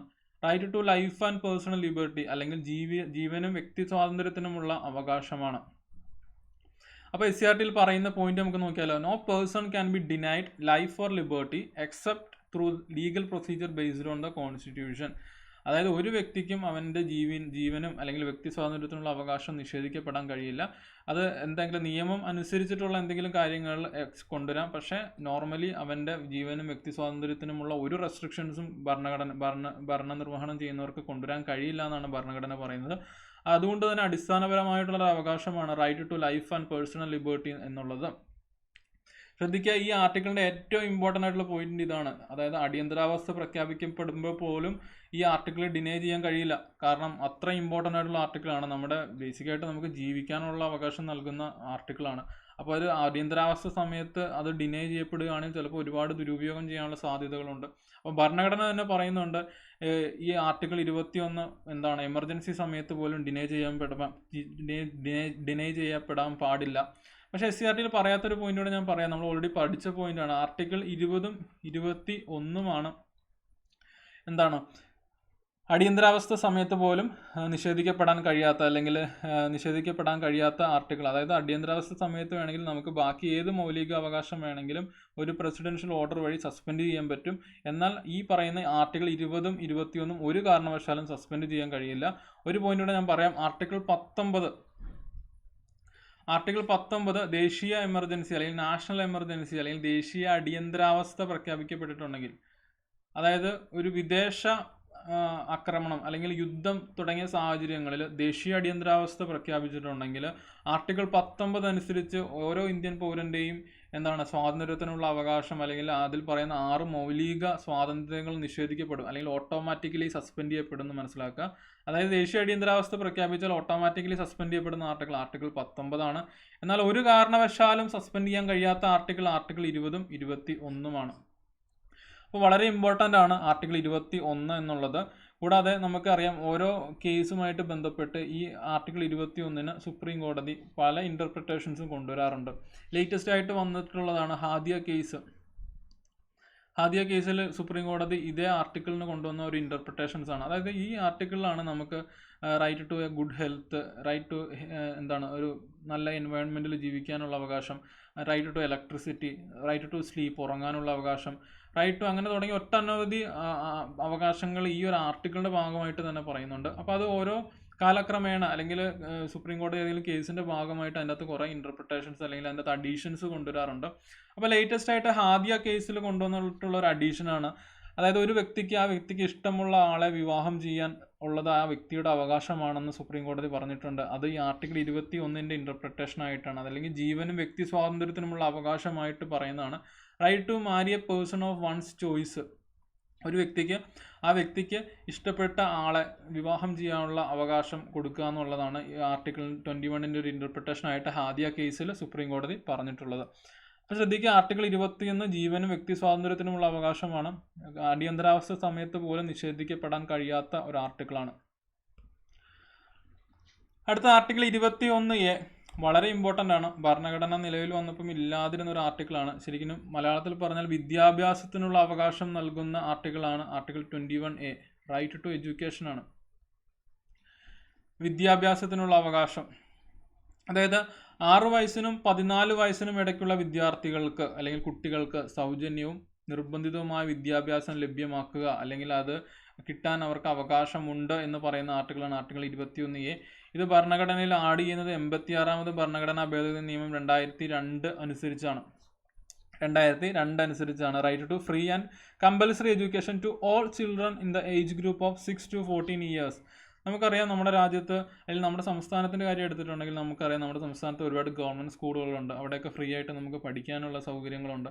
അപ്പം യഥാർത്ഥത്തിൽ 6 വയസ്സ് തൊട്ട് 14 വയസ്സ് വരെയുള്ള കുട്ടികൾക്ക് വിദ്യാഭ്യാസം ലഭ്യമാക്കുക എന്നുള്ളത് ആക്ച്വലി ഗവൺമെൻറ്റിൻ്റെ ഒരു കാര്യമാണ്. കൂടാതെ ആ കുട്ടികളുടെ ഒരു അവകാശം കൂടി ആയതുകൊണ്ടാണ് അങ്ങനത്തെ സിസ്റ്റംസ് വരുന്നത്. അപ്പോൾ മനസ്സിലാക്കുക, വിദ്യാഭ്യാസം എന്നുള്ളൊരു അവകാശം നമ്മുടെ ഒരു മൗലിക അവകാശം തന്നെയാണ് വിദ്യാഭ്യാസം എന്നുള്ളത്. അപ്പോൾ അത് ആഡ് ചെയ്യുന്നത് ആർട്ടിക്കിൾ 21A 86ാമത് ഭരണഘടനാ ഭേദഗതി നിയമം 2002 അനുസരിച്ചിട്ടാണ് ആഡ് ചെയ്യപ്പെടുന്നത്. അതുകൊണ്ട് വളരെ ഇമ്പോർട്ടൻ്റ് ആണ്. Right to free and compulsory education to all children in the age group of 6 to 14 years. ശ്രദ്ധിക്കുക, പ്രൈമറി എഡ്യൂക്കേഷനാണ്, ഒരിക്കലും അതിനപ്പുറമുള്ള ഒരു എഡ്യൂക്കേഷൻ അല്ലെങ്കിൽ ഹയർ എഡ്യൂക്കേഷനെ ഒന്നും അങ്ങനെ പറയുന്നില്ല.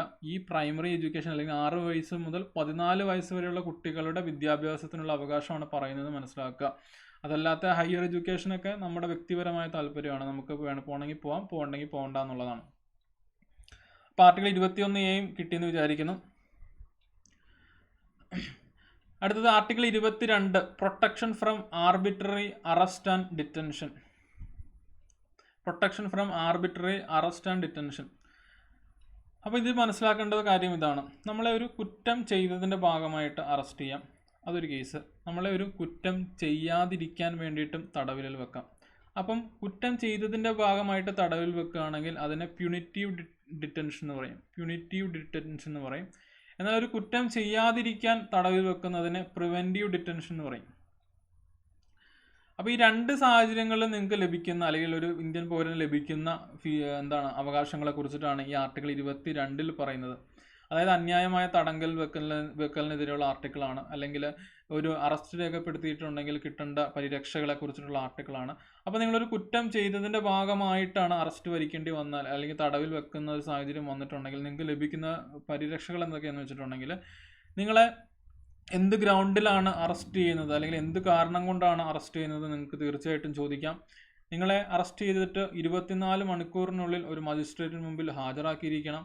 കൂടാതെ നിങ്ങൾക്ക് ഒരു ലോ അഡ്വൈസ് അല്ലെങ്കിൽ ഒരു വക്കീലിനെ അല്ലെങ്കിൽ ഒരു അഡ്വക്കേറ്റിനെ ഹെൽപ്പ് ചോദിക്കാൻ അല്ലെങ്കിൽ അവരെ വെക്കാനുള്ള അധികാരങ്ങളുമുണ്ട്.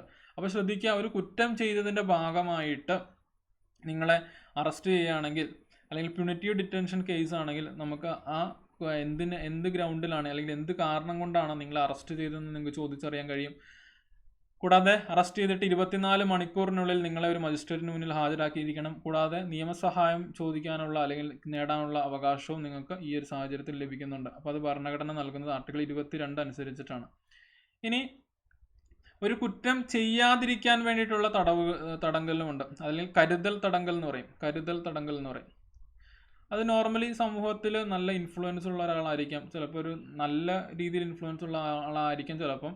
പക്ഷെ അത് വേറൊരു ആളുകൾക്ക് അത്ര നല്ല ഇൻഫ്ലുവൻസ് ആയിരിക്കില്ല, അല്ലെങ്കിൽ വളരെ എന്താണ് ബാഡ് ഇൻഫ്ലുവൻസ് ഉള്ള, അല്ലെങ്കിൽ ഇപ്പം വളരെ ക്രിമിനൽ ബാക്ക്ഗ്രൗണ്ട് ഉള്ള ഒരാളാവാം. അപ്പോൾ ആ ഒരു രണ്ട് സാഹചര്യങ്ങളിലും കരുതൽ തടങ്കൽ കൊണ്ടുവരാറുണ്ട്. അപ്പോൾ കരുതൽ തടങ്കലിൽ വെക്കാവുന്ന മാക്സിമം അലൗഡ് ടൈം 3 മാസമാണ്. അതാണ് ഏറ്റവും ഇമ്പോർട്ടൻ്റ് ആയിട്ടുള്ള പോയിന്റ്. ഇതിൻ്റെ കാര്യത്തിൽ എന്ത് ഗ്രൗണ്ടിലാണ് നിങ്ങളെ കരുതൽ തടങ്കലിൽ വെക്കുന്നതെന്നൊക്കെ ചോദിക്കാനുള്ള അധികാരം തീർച്ചയായിട്ടും ഭരണഘടന നൽകുന്നുണ്ട്. എന്നാൽ വെക്കാൻ കഴിയാവുന്ന പരമാവധി ഗ്യാപ്പ് അല്ലെങ്കിൽ പരമാവധി അനുവദനീയമായ സമയം എന്നുള്ളത് 3 മാസമാണ്. ഓക്കെ, അപ്പോൾ ആർട്ടിക്കിൾ 22 മനസ്സിലാക്കുക. ഒരു തെറ്റ് ചെയ്തതിൻ്റെ ഭാഗമായിട്ട് തടവിൽ വെക്കുക, ഒരു തെറ്റ് ചെയ്യാതിരിക്കാൻ വേണ്ടിയിട്ട് തടവിൽ വെക്കുക. 2 കേസുകളും പറയുന്നുണ്ട്. പ്യൂണിറ്റീവ് ഡിറ്റൻഷൻ ആണെങ്കിൽ നമുക്ക് എന്ത് കാരണം കൊണ്ടാണ് അറസ്റ്റ് ചെയ്യുന്നതെന്ന് ചോദിക്കാം. 24 മണിക്കൂറിനുള്ളിൽ ഒരു മജിസ്ട്രേറ്റിൻ്റെ മുന്നിൽ ഹാജരാക്കിയിരിക്കണം. കൂടാതെ നിയമസഹായം ചോദിക്കാം. പ്രിവെൻറ്റീവ് ഡിറ്റൻഷൻ ആണെങ്കിൽ എന്താണ് 3 മാസം വരെ പ്രിവെൻറ്റീവ് ഡിറ്റൻഷൻ വെക്കാം. അതായത് ആ ഒരു കുറ്റം ചെയ്യാണ്ടിരിക്കാൻ വേണ്ടിയിട്ട് ഒരു വ്യക്തിയെ തടങ്കലിൽ വെക്കുന്നതിനെയാണ് പ്രിവെൻറ്റീവ് ഡിറ്റൻഷൻ അല്ലെങ്കിൽ കരുതൽ തടങ്കൽ എന്ന് പറയുന്നത്. അങ്ങനെ 3 മാസം വരെ ആ വ്യക്തിയെ വെക്കാം. അപ്പോൾ എന്ത് കാരണം കൊണ്ടാണ് വെക്കുന്നതെന്നൊക്കെ തീർച്ചയായിട്ടും ചോദിച്ചറിയാനുള്ള അധികാരം ആ വ്യക്തിക്കും ഉണ്ടാവും.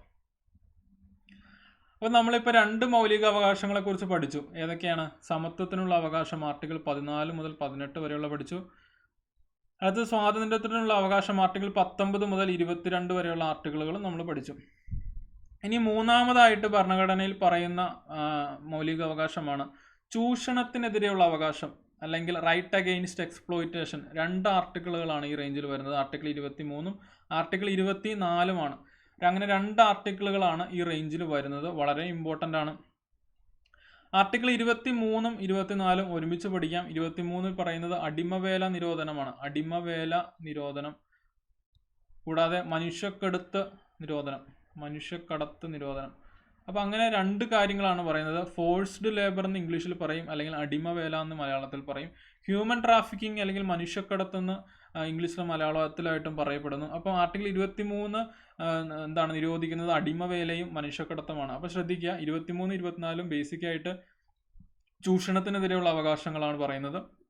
അപ്പോൾ അതിൽ തന്നെ ആർട്ടിക്കിൾ 23 പറയുന്നത് അടിമവേല അല്ലെങ്കിൽ മനുഷ്യക്കടത്തിന് എതിരെയുള്ള അവകാശങ്ങളാണ്, അല്ലെങ്കിൽ അത് പ്രോഹിബിറ്റ് ചെയ്യുന്ന അല്ലെങ്കിൽ നിരോധിക്കുന്ന ആർട്ടിക്കിളാണ്.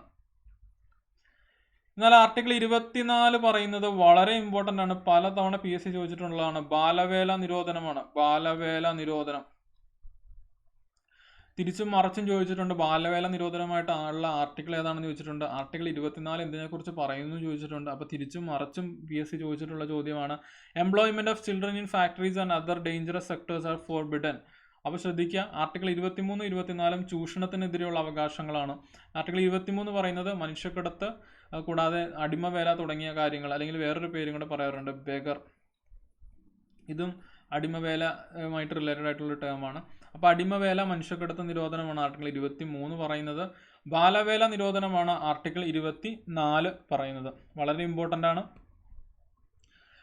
അടുത്തതാണ് ഭരണഘടനയിൽ പറയുന്ന ഓർഡറിൽ 4ാമതായിട്ട് വരുന്ന മൗലികാവകാശം, right to freedom of religion, മതസ്വാതന്ത്ര്യം. അപ്പം ശ്രദ്ധിക്കുക, ഇത് ആക്ച്വലി SCRTയിൽ പറയുന്ന ഒരു കോട്ടാണ്. SCRTയിലാണ് ക്രെഡിറ്റ്സ് കേട്ടോ. ക്രെഡിറ്റ്സ് SCRTക്കാണ്. അപ്പോൾ SCRTയിൽ നിന്ന് എടുത്തിട്ടുള്ളതാണ്. അപ്പം SCRTയിൽ പറയുന്ന ഒരു കോട്ടാണ് ആക്ച്വലി ഇത്, right to freedom of religion എന്നുള്ളത്. കോട്ടല്ല, ജവഹർലാൽ നെഹ്റു പറയുന്നൊരു കാര്യമായിട്ട് പറയുന്നതാണ് മതസ്വാതന്ത്ര്യത്തെക്കുറിച്ച്. നമുക്കൊന്ന് വായിച്ചു നോക്കാം. The government of a country like India with many religions can never function in the modern age without orienting to secularism. Our constitution is based on secular conception and gives religious freedom. അപ്പം ഇങ്ങനെ ഒരു coat തന്നിട്ട് ഈ coat പറഞ്ഞത് ആരാണെന്ന് വേണമെങ്കിൽ ചോദിക്കാം. കാരണം ഇത് SCRTയിൽ വന്നിട്ടുണ്ട്. SCRTയിൽ കോട്ട് ബേസ്ഡ് ആയിട്ടുള്ള ചോദ്യങ്ങൾ മുമ്പ് ചോദിച്ചു കണ്ടിട്ടുണ്ട്. But the government of a country like India with many religions can never function in the modern age without orienting to secularism. Our constitution is based on secular conception and gives religious freedom. ഇത് ജവഹർലാൽ നെഹ്റു പറഞ്ഞിട്ടുള്ളതാണ്. അതിൻ്റെ അർത്ഥം എന്നുള്ളത്, India പോലത്തെ ഒരു രാജ്യം എന്താണ് ഒരിക്കലും ഒരു മതേതരത്വം കൈവിട്ടിട്ട് പ്രവർത്തിക്കാൻ കഴിയില്ല. അതായത് ഏതെങ്കിലും ഒരു പർട്ടിക്കുലർ റിലീജിയനെ ഒഫീഷ്യൽ റിലീജിയനായിട്ട് പ്രവർത്തിക്കാൻ കഴിയില്ല. അങ്ങനെ പറയുമ്പോൾ തന്നെ പറയുന്നുണ്ട്, എന്നാൽ മതസ്വാതന്ത്ര്യം നൽകുന്ന ഒരു സാഹചര്യം നമ്മുടെ രാജ്യത്ത് വേണമെന്ന് പറയുന്നുണ്ട്. അപ്പം മതേതരത്വം വേണം, എന്നാൽ മതം ഫോളോ ചെയ്യുന്ന അല്ലെങ്കിൽ റിലീജിയൻ ഫോളോ ചെയ്യുന്നവർക്ക് അതിനുള്ള സ്വാതന്ത്ര്യം നൽകുന്നുണ്ട്. അപ്പോൾ മനസ്സിലാക്കുക, നമ്മുടെ ഇന്ത്യൻ സെക്യുലറിസം എന്ന് പറഞ്ഞിട്ടുണ്ടെങ്കിൽ അല്ലെങ്കിൽ ഇന്ത്യൻ മതേതരത്വം എന്ന് പറഞ്ഞിട്ടുണ്ടെങ്കിൽ ഏതെങ്കിലും ഒരു റിലീജിയനെ ഒഫീഷ്യൽ റിലീജിയനായിട്ട് അംഗീകരിക്കുന്നില്ല അല്ലെങ്കിൽ ചൂസ് ചെയ്യുന്നില്ല. പക്ഷേ എല്ലാ റിലീജിയനെയും ഈക്വലി ട്രീറ്റ് ചെയ്യുന്ന ഒരു രാജ്യമാണ് നമ്മുടേത്. അപ്പം ഇന്ത്യൻ കൺസെപ്റ്റ് ഓഫ് സെക്യുലറിസം എന്ന് പറഞ്ഞാൽ അതാണ്. എന്നാൽ വെസ്റ്റേൺ കൺസെപ്റ്റ് ഓഫ് സെക്യുലറിസം എന്ന് പറഞ്ഞിട്ടുണ്ടെങ്കിൽ അല്ലെങ്കിൽ ഇപ്പം പാശ്ചാത്യ രാജ്യങ്ങളിൽ ഫോളോ ചെയ്യുന്ന മതേതരത്വം എന്ന് പറഞ്ഞാൽ അവരെ ഒരു റിലീജിയനെ അക്സെപ്റ്റ് ചെയ്യുന്നില്ല. അതായത് ഒരു റിലീജിയൻ അവരുടെ ഒഫീഷ്യൽ റിലീജിയനും അല്ല, എന്നാൽ വേറൊരു റിലീജിയനെ അക്സെപ്റ്റ് ചെയ്യുന്നില്ല. അതായത് റിലീജിയസ് ഫ്രീഡം ലിമിറ്റഡ് ആയിരിക്കും. പക്ഷേ ഇന്ത്യയിൽ മതേതരത്വം എന്ന് പറയുമ്പോഴും എന്താണ്, മതസ്വാതന്ത്ര്യം ഉറപ്പുവരുത്തുന്നുണ്ട് നമ്മുടെ ഭരണഘടന. അപ്പോൾ ഇത് ജവഹർലാൽ നെഹ്റു പറഞ്ഞിട്ടുള്ള കാര്യങ്ങളാണ്. അപ്പോൾ right to freedom of religion അല്ലെങ്കിൽ മതസ്വാതന്ത്ര്യം പറയുന്നത് ആർട്ടിക്കിൾ 25 മുതൽ 28 വരെയുള്ള ആർട്ടിക്കിളുകളാണ്. ആർട്ടിക്കിൾ 25 മുതൽ 28 വരെയുള്ള ആർട്ടിക്കിളാണ്. അപ്പോൾ SCRT തന്നെ പറയുന്നുണ്ട് no official religion for India, നമുക്ക് അറിയാവുന്ന കാര്യമാണ്. അപ്പോൾ ആർട്ടിക്കിൾ 25 പറയുന്നത് എന്താണെന്ന് നമുക്ക് നോക്കാം. ആർട്ടിക്കിൾ 25 പറയുന്നത് right to profess, practice and propagate any religion. അതായത് ഒരു വ്യക്തിക്ക് വിശ്വസിക്കാൻ താല്പര്യമുള്ള മതത്തിൽ വിശ്വസിക്കാനും അത് വിശ്വാസം അനുഷ്ഠിക്കാനും ആ വിശ്വാസത്തെ പ്രചരിപ്പിക്കാനുമുള്ള അധികാരമുണ്ട്. അതാണ് ഭരണഘടന നൽകുന്നത്. അതായത് ഒരു വ്യക്തിയെ സംബന്ധിച്ച കാര്യമാണ്.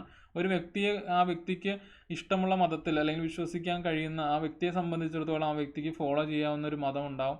ആ മതത്തിൽ അദ്ദേഹത്തിന് ഫോളോ ചെയ്യാം, ആ മതം അദ്ദേഹത്തിന് പ്രാക്ടീസ് ചെയ്യാം, ആ മതം ആചാരങ്ങൾ അദ്ദേഹത്തിന് അനുഷ്ഠിക്കാം. കൂടാതെ ആ മതത്തെ അദ്ദേഹത്തിന് പ്രൊപ്പഗേറ്റ് ചെയ്യാം, അല്ലെങ്കിൽ ആ മതത്തെ പ്രചരിപ്പിക്കാനുമുള്ള അവകാശം ഭരണഘടന നൽകുന്നുണ്ട്. അപ്പോൾ അതാണ് ആർട്ടിക്കിൾ 25 മതസ്വാതന്ത്ര്യവുമായിട്ട് ബന്ധപ്പെട്ടിട്ടുള്ള ആദ്യത്തെ ആർട്ടിക്കിളാണ് ആർട്ടിക്കിൾ 25. അപ്പോൾ വളരെ ഇമ്പോർട്ടൻ്റ് ആണ് കേട്ടോ ആർട്ടിക്കിൾ 25. മൗലികാവകാശങ്ങളിൽ ഭരണഘടനയിലെ ഓർഡർ നോക്കിയിട്ടുണ്ടെങ്കിൽ 4ാമതായിട്ട് വരുന്ന മൗലികാവകാശമാണ് മതസ്വാതന്ത്ര്യം, right to freedom of religion. അപ്പോൾ അതിൽ തന്നെ ആർട്ടിക്കിൾ 25 മുതൽ 28 വരെയാണ് പറയുന്നത്. 25 പറയുന്നത് ഏതൊരു മതവും വിശ്വസിക്കാനും സ്വീകരിക്കാനും അനുഷ്ഠിക്കാനും പ്രചരിപ്പിക്കാനുള്ള അവകാശം ഇന്ത്യൻ പൗരനുണ്ട്. 2ാമതായിട്ട് പറയുന്നത് freedom to establish and maintain institutions for religious and charitable purposes. സ്വാഭാവികമായിട്ടും ഒരു വ്യക്തിക്ക് ഭരണഘടന എന്താണെങ്കിൽ അവകാശം കൊടുത്തിട്ടുണ്ട്. സ്വാഭാവികമായിട്ടും ആർട്ടിക്കിൾ 26 പറയുന്നത് എന്താണ്, അതിൻ്റെ ഭാഗമായിട്ട് സ്ഥാപിക്കപ്പെടുന്ന ഇൻസ്റ്റിറ്റ്യൂഷൻസ്, അതായത് റിലീജിയസ് ഇൻസ്റ്റിറ്റ്യൂഷൻസിനെ കുറിച്ചിട്ടാണ് പറയുന്നത്. അപ്പോൾ ആ റിലീജിയസ് ഇൻസ്റ്റിറ്റ്യൂഷൻസ് എസ്റ്റാബ്ലിഷ് ചെയ്യാനുള്ള അധികാരവും ഭരണഘടന നൽകുന്നുണ്ട്. അപ്പോൾ ആർട്ടിക്കിൾ 25 ഒരു വ്യക്തിയെ സംബന്ധിച്ചിട്ടാണെങ്കിൽ ആർട്ടിക്കിൾ 26 ഇതുമായിട്ട് റിലേറ്റഡ് ആയിട്ടുള്ള സ്ഥാപനങ്ങളെ സംബന്ധിച്ചിട്ടുള്ള അവകാശമാണ്. അപ്പോൾ ശ്രദ്ധിക്കുക, രണ്ടും മതം വിശ്വാസമുള്ള അല്ലെങ്കിൽ മതം ഫോളോ ചെയ്യാൻ താല്പര്യമുള്ളവരെ കുറിച്ചിട്ടാണ് പറയുന്നത്. അല്ലെങ്കിൽ എന്താണ് ആ മതസ്വാതന്ത്ര്യം, അല്ലെങ്കിൽ ഇപ്പം ഒരു വ്യക്തി എന്താണ് ദൈവത്തിൽ വിശ്വസിക്കാൻ ഇഷ്ടപ്പെടുന്ന ആളുകളാണെങ്കിൽ അങ്ങനെ വിശ്വസിക്കുന്ന ആളുകളെ അങ്ങനെയുള്ള ആളുകളെ കുറിച്ചിട്ടാണ് ആർട്ടിക്കിൾ 25 പറയുന്നത്. അതായത് ആ വ്യക്തിക്ക് വിശ്വാസമുള്ള മതം സ്വീകരിക്കാൻ, വിശ്വസിക്കാൻ, പ്രചരിപ്പിക്കാനുള്ള അവകാശം നൽകുന്നുണ്ട്. അതുമായിട്ട് ബന്ധപ്പെട്ട് തന്നെ ഉള്ള സ്ഥാപനങ്ങൾ എസ്റ്റാബ്ലിഷ് ചെയ്യാനുള്ള കാര്യങ്ങൾ അല്ലെങ്കിൽ മെയിൻറ്റെയിൻ ചെയ്യാനുള്ള അവകാശവും ഭരണഘടന നൽകുന്നുണ്ട്. അപ്പോൾ അതാണ് ആർട്ടിക്കിൾ 25, 26. ഇനി 27, 28 എന്ന് പറഞ്ഞിട്ടുണ്ടെങ്കിൽ നമുക്ക് ഇതിൻ്റെ നേരെ ഓപ്പോസിറ്റ് ആണെന്ന് പറയാം. അതായത് ഇപ്പം വിശ്വസിക്കുന്നവരുണ്ടാവും, വേറൊരു കൂട്ടർ വിശ്വസിക്കാൻ താല്പര്യമില്ലാത്ത ആളുകളുണ്ടാവും. അപ്പോൾ അവർക്കും ഉള്ള അവകാശങ്ങൾ ആക്ച്വലി പറയുന്നുണ്ട്. അതായത് right against taxation for promotion of a particular religion, article 27 പറയുന്നത് അതാണ്. അതായത് ഏതെങ്കിലും ഒരു പർട്ടിക്കുലർ റിലീജിയൻ്റെ പ്രൊമോഷനായിട്ടുള്ള ടാക്സേഷനിൽ നിന്ന് നിങ്ങൾക്ക് മാറി നിൽക്കാനുള്ള അവകാശം നിങ്ങൾക്കുണ്ട്. അപ്പോൾ ശ്രദ്ധിക്കുക, ഇതിൻ്റെ ഒരു വസ്തുത നമ്മൾ പരിശോധിച്ചാൽ നമുക്കറിയാം, നമ്മുടെ രാജ്യത്ത് നമ്മുടെ ടാക്സ് പണം ഉപയോഗിച്ച് റിലീജിയസ് കാര്യങ്ങളിൽ സർക്കാർ സംവിധാനങ്ങൾ ഉപയോഗിക്കാറുണ്ട്. കാരണം ശബരിമല പോലത്തെ ഒരു പിൽഗ്രിമേജ് സെൻറ്ററിൽ ഒരുപാട് സർക്കാർ സംവിധാനങ്ങൾ ഉപയോഗിച്ചിട്ടാണ് അവിടെ ഓരോ വർഷവും തീർത്ഥാടനങ്ങളും അല്ലെങ്കിൽ പിൽഗ്രിമേജുകൾ നടക്കാറുള്ളത്. നമുക്കറിയാം ഹജ്ജുമായിട്ട് ബന്ധപ്പെട്ട് ഹജ്ജ് സബ്സിഡികൾ കേന്ദ്രം കൊടുക്കാറുണ്ട്. അപ്പം മനസ്സിലാക്കുക, ടാക്സ് പണം ഉപയോഗിച്ചിട്ടാണ് ഇതൊക്കെ ആക്ച്വലി ചെയ്യുന്നത്. പക്ഷേ ശ്രദ്ധിക്കുക, ഏതെങ്കിലും ഒരു പർട്ടിക്കുലർ റിലീജിയന് മാത്രമായിട്ട് അത് ചെയ്യുമ്പോഴാണ് ഇഷ്യൂ ആവുന്നത്, അല്ലെങ്കിൽ പ്രശ്നമാകുന്നത്, അല്ലെങ്കിൽ ഭരണഘടനാ വിരുദ്ധമാവുന്നത്. അത് മൊത്തത്തിൽ എല്ലാ റിലീജിയൻ്റെയും പ്രൊമോഷന് വേണ്ടിയിട്ട് അത് ഉപയോഗിക്കുകയാണെങ്കിൽ കുഴപ്പമില്ല. അപ്പം നമ്മുടെ രാജ്യത്ത് അത് അങ്ങനെയാണ് ഉപയോഗിക്കുന്നത് മനസ്സിലാക്കുക. അതായത് ഏതെങ്കിലും ഒരു പർട്ടിക്കുലർ റിലീജിയൻ്റെ പ്രൊമോഷന് വേണ്ടിയിട്ടുള്ള ടാക്സേഷനിൽ നിന്ന് നിങ്ങൾക്ക് പിൻവാങ്ങാം, അല്ലെങ്കിൽ അതിൽ നിന്ന് പിന്തിരിയാനുള്ള അവകാശം നിങ്ങൾക്കുണ്ട്. പക്ഷേ നമ്മുടെ രാജ്യത്തെ അവസ്ഥ മനസ്സിലാക്കുക, അല്ലെങ്കിൽ നമ്മുടെ രാജ്യത്ത് ഫോളോ ചെയ്യുന്ന കൺവെൻഷൻ മനസ്സിലാക്കുക. അതായത് നമ്മുടെ രാജ്യത്ത് ഏതെങ്കിലും ഒരു പർട്ടിക്കുലർ മതത്തിന് വേണ്ടി മാത്രം അങ്ങനെ കാര്യങ്ങൾ ചെയ്യാറില്ല. ചെയ്യുമ്പോൾ എല്ലാ മതങ്ങൾക്ക് വേണ്ടിയിട്ടുള്ള പ്രൊമോഷൻ അല്ലെങ്കിൽ അതിൻ്റെ ആക്ടിവിറ്റീസുമായിട്ട് ബന്ധപ്പെട്ടുള്ള കാര്യങ്ങൾ ചെയ്യാറുണ്ട്. അപ്പോൾ അതിൻ്റെ ഞാൻ എക്സാമ്പിളായിട്ട് പറഞ്ഞിട്ടുള്ളതാണ് ശബരിമല അല്ലെങ്കിൽ ഹജ്ജുമായിട്ട് ബന്ധപ്പെട്ടിട്ടുള്ള കാര്യങ്ങൾ. അപ്പോൾ നമുക്ക് വളരെ ഈസി ആയിട്ട് എടുക്കാവുന്ന എക്സാമ്പിൾസ് ആണത്. അടുത്ത ആർട്ടിക്കിൾ 28 പറയുന്നത് എന്താണെന്ന് നോക്കിയാലോ. Religious instruction in educational institution wholly maintained by state or receiving aid from state is prohibited. അതായത് സർക്കാർ സഹായത്തോടെ പ്രവർത്തിക്കുന്ന സ്ഥാപനങ്ങൾ, അല്ലെങ്കിൽ പൂർണ്ണ സർക്കാർ സ്ഥാപനങ്ങൾ, അല്ലെങ്കിൽ അർദ്ധ സർക്കാർ സ്ഥാപനങ്ങൾ, അല്ലെങ്കിൽ സർക്കാർ എയ്ഡ് വെച്ചിട്ട് പ്രവർത്തിക്കുന്ന സ്ഥാപനങ്ങളിൽ ഒന്നും മതപരമായ ആചാരങ്ങൾ അല്ലെങ്കിൽ മതപരമായ ഇൻസ്ട്രക്ഷൻസ് അടിച്ചേൽപ്പിക്കാൻ പാടില്ല എന്നാണ് പറയുന്നത്. അത് ശ്രദ്ധിക്കുക. ആർട്ടിക്കിൾ 25ഉം 26ഉം എന്താണ്, വിശ്വാസമുള്ളവരെ സംബന്ധിച്ചെന്ന് വേണമെങ്കിൽ നമുക്ക് ചിന്തിക്കാം. അതായത് ഏത് മതത്തിൽ വിശ്വസിക്കാനും പ്രചരിപ്പിക്കാനും ഒക്കെ ഉള്ള അവകാശം ആർട്ടിക്കിൾ 25 നൽകുന്നുണ്ട്. ആർട്ടിക്കിൾ 26 വന്നിട്ടുണ്ടെങ്കിൽ അതിൻ്റെ ഭാഗമായിട്ട് എന്താണ്, റിലീജിയസ് സ്ഥാപനങ്ങൾ സ്ഥാപിക്കാനുള്ള അവകാശം നൽകുന്നുണ്ട്. 27 പറയുന്നത് ഏതെങ്കിലും ഒരു പർട്ടിക്കുലർ റിലീജിയൻ്റെ പ്രൊമോഷന് വേണ്ടിയിട്ടുള്ള ടാക്സേഷനിൽ നിന്ന് നിങ്ങൾക്ക് വിട്ടു നിൽക്കാനുള്ള അവകാശം നൽകുന്നുണ്ട്. കൂടാതെ സർക്കാർ സ്ഥാപനങ്ങൾ, അർദ്ധ സർക്കാർ സ്ഥാപനങ്ങൾ, കൂടാതെ സർക്കാർ എയ്ഡിൽ പ്രവർത്തിക്കുന്ന സ്ഥാപനങ്ങളിൽ ഒന്നും മതപരമായ ആചാരങ്ങളോ അനുഷ്ഠാനങ്ങളോ ഒന്നും അടിച്ചേൽപ്പിക്കാൻ പാടില്ല. അതാണ് ആർട്ടിക്കിൾ 28 പറയുന്നത്. അപ്പോൾ വിശ്വസിക്കുന്നവർക്കും വിശ്വസിക്കാതിരിക്കുന്നവർക്കുമുള്ള അവകാശങ്ങൾ ആക്ച്വലി ഭരണഘടനയിൽ മതസ്വാതന്ത്ര്യത്തിൻ്റെ ഭാഗമായിട്ട് പറയുന്നുണ്ട്. അപ്പോൾ റൈറ്റ് ടു ഫ്രീഡം ഓഫ് റിലീജിയനാണ് മൗലികാവകാശങ്ങളിൽ പറയുന്ന ഓർഡറിൽ 4ാമതായിട്ട് ഭരണഘടനയിൽ പറയുന്നത്. ഇനി 2 മൗലികാവകാശങ്ങളുണ്ട്. അതിലൊരു മൗലികാവകാശം കൂടെ നമ്മൾ ഇന്നത്തെ ക്ലാസ്സിൽ ഡിസ്കസ് ചെയ്യും. ബാക്കി കണ്ടിന്യൂഷൻ അല്ലെങ്കിൽ ഈ ചാപ്റ്ററിൻ്റെ കണ്ടിന്യൂഷൻ നെക്സ്റ്റ് സെഷനിലായിരിക്കും. അപ്പോൾ ആർട്ടിക്കിൾ 25 മുതൽ 28 വരെയാണ് മതസ്വാതന്ത്ര്യത്തെക്കുറിച്ച് പറയുന്നത്. അടുത്തത് ഭരണഘടനയിൽ പറയുന്ന ഓർഡറിൽ 5ാമത്തെ മൗലികാവകാശമാണ് cultural and educational rights. Article 29 മുതൽ 30 വരെയുള്ള ആർട്ടിക്കിളാണ്. അതായത് 2 ആർട്ടിക്കിളുള്ള ആർട്ടിക്കിൾ 29, 30. ശ്രദ്ധിക്കുക, ആർട്ടിക്കിൾ 29ഉം 30ഉം മൈനോറിറ്റീസ് അല്ലെങ്കിൽ ന്യൂനപക്ഷ സംബന്ധമായിട്ടുള്ള ആർട്ടിക്കിളാണെന്ന് മാത്രം നിങ്ങൾ ഓർത്തിരുന്നാൽ മതി. നിങ്ങൾക്ക് തീർച്ചയായിട്ടും ചോദ്യം കിട്ടും. ഞാൻ കുറച്ച് ചോദ്യങ്ങളും കൂടെ ഡിസ്കസ് ചെയ്യുന്നുണ്ട് ഇത്രയും ഭാഗത്തു നിന്നുള്ള. അപ്പോൾ നിങ്ങൾക്ക് മനസ്സിലാവും. ആർട്ടിക്കിൾ 29, 30ഉം മനസ്സിലാക്കുക മൈനോറിറ്റീസ് റിലേറ്റഡ് ആയിട്ടുള്ള ആർട്ടിക്കിൾ ആണെന്ന് മാത്രം മനസ്സിലാക്കിയാൽ മതി. വേറെ അതിൻ്റെ അകത്ത് എന്താ പറയുന്നതെന്നൊന്നും നിങ്ങൾ മനസ്സിലാക്കണ്ട. അത് ഞാൻ പറയാം ആക്ച്വലി, പക്ഷേ ഓർത്തിരിക്കുമ്പോൾ മനസ്സിലാക്കുക ആർട്ടിക്കിൾ 29, 30ഉം മൈനോറിറ്റീസുമായിട്ട് ബന്ധപ്പെട്ട കാര്യങ്ങളാണ് പറയുന്നത് എന്ന് മനസ്സിലാക്കുക. നിങ്ങൾക്ക് ചോദ്യം കാണുമ്പോൾ ഞാൻ മനസ്സിലാക്കി തരാതെ. അപ്പോൾ ആർട്ടിക്കിൾ 29 പറയുന്നത് ന്യൂനപക്ഷ അവകാശ സംരക്ഷണമാണ്. അതായത് നമ്മുടെ രാജ്യത്ത് മെജോറിറ്റി എന്ന് പറയുന്നത് പോലെ തന്നെ അതിൻ്റെ ഓപ്പോസിറ്റ് ആയിട്ട് വരുന്ന മൈനോറിറ്റീസ് ഉണ്ട്. അതായത് ഇപ്പോൾ ഒരു 100% എടുത്തിട്ടുണ്ടെങ്കിൽ 60% ഒരു കൂട്ടം ആളുകളാണ് സ്വാഭാവികമായിട്ടും 40% മൈനോറിറ്റീസ് ആണ്. അപ്പം അങ്ങനെ ഒരുപാട് മൈനോറിറ്റീസ് അല്ലെങ്കിൽ ന്യൂനപക്ഷങ്ങളുള്ള രാജ്യമാണ് നമ്മുടെ രാജ്യം. അതുകൊണ്ട് തന്നെ അവരുടെ ഒരു റെപ്രസെൻറ്റേഷൻ അല്ലെങ്കിൽ അവരെക്കുറിച്ചുള്ള കാര്യങ്ങളും ഭരണഘടനയിൽ പറയുന്നുണ്ട്, അല്ലെങ്കിൽ അവരുടെ റെപ്രസെൻറ്റേഷനും ഭരണഘടന കൊണ്ടുവരുന്നുണ്ട്. അപ്പോൾ ന്യൂനപക്ഷ അവകാശ സംരക്ഷണമാണ് article 29, protection of language, script, culture.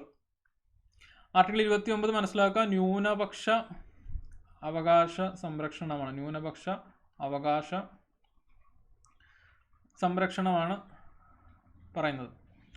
Article 30 പറയുന്നത് ന്യൂനപക്ഷം സംബന്ധമായിട്ട് ഉണ്ടാക്കപ്പെടുന്ന വിദ്യാഭ്യാസ സ്ഥാപനങ്ങളെ കുറിച്ചിട്ടാണ് പറയുന്നത്. അതായത് അവർക്ക് അങ്ങനെ വിദ്യാഭ്യാസ സ്ഥാപനങ്ങൾ എസ്റ്റാബ്ലിഷ് ചെയ്യാനുള്ള അധികാരമുണ്ടെന്ന് ഉള്ളതാണ് പറയുന്നത്. അപ്പോൾ ഞാൻ ഒരു പോയിന്റോടെ ഇവിടെ പറയാം. നമ്മുടെ ഭരണഘടനയിൽ പറയുന്നത് 2 തരം ന്യൂനപക്ഷങ്ങളെ കുറിച്ചിട്ടാണ്. മതപരമായ ന്യൂനപക്ഷങ്ങളും ഭാഷാടിസ്ഥാനത്തിലുള്ള ന്യൂനപക്ഷങ്ങളെക്കുറിച്ചും പറയുന്നുണ്ട്. നമുക്കറിയാം ഇപ്പം മൈനോറിറ്റീസ് എന്ന് പറഞ്ഞിട്ടുണ്ടെങ്കിൽ മുസ്ലിം ഒരു മൈനോറിറ്റി കമ്മ്യൂണിറ്റിയാണ്, ക്രിസ്ത്യൻ ഒരു മൈനോറിറ്റി കമ്മ്യൂണിറ്റിയാണ്. അപ്പോൾ അങ്ങനെ മൈനോറിറ്റി കമ്മ്യൂണിറ്റീസ് എസ്റ്റാബ്ലിഷ് ചെയ്യുന്ന എഡ്യൂക്കേഷണൽ ഇൻസ്റ്റിറ്റ്യൂഷൻസിനെ കുറിച്ചാണ്, അല്ലെങ്കിൽ അവർക്ക് അതിനുള്ള അവകാശമുണ്ടെന്ന് പറയുന്നതാണ് ആർട്ടിക്കിൾ 30.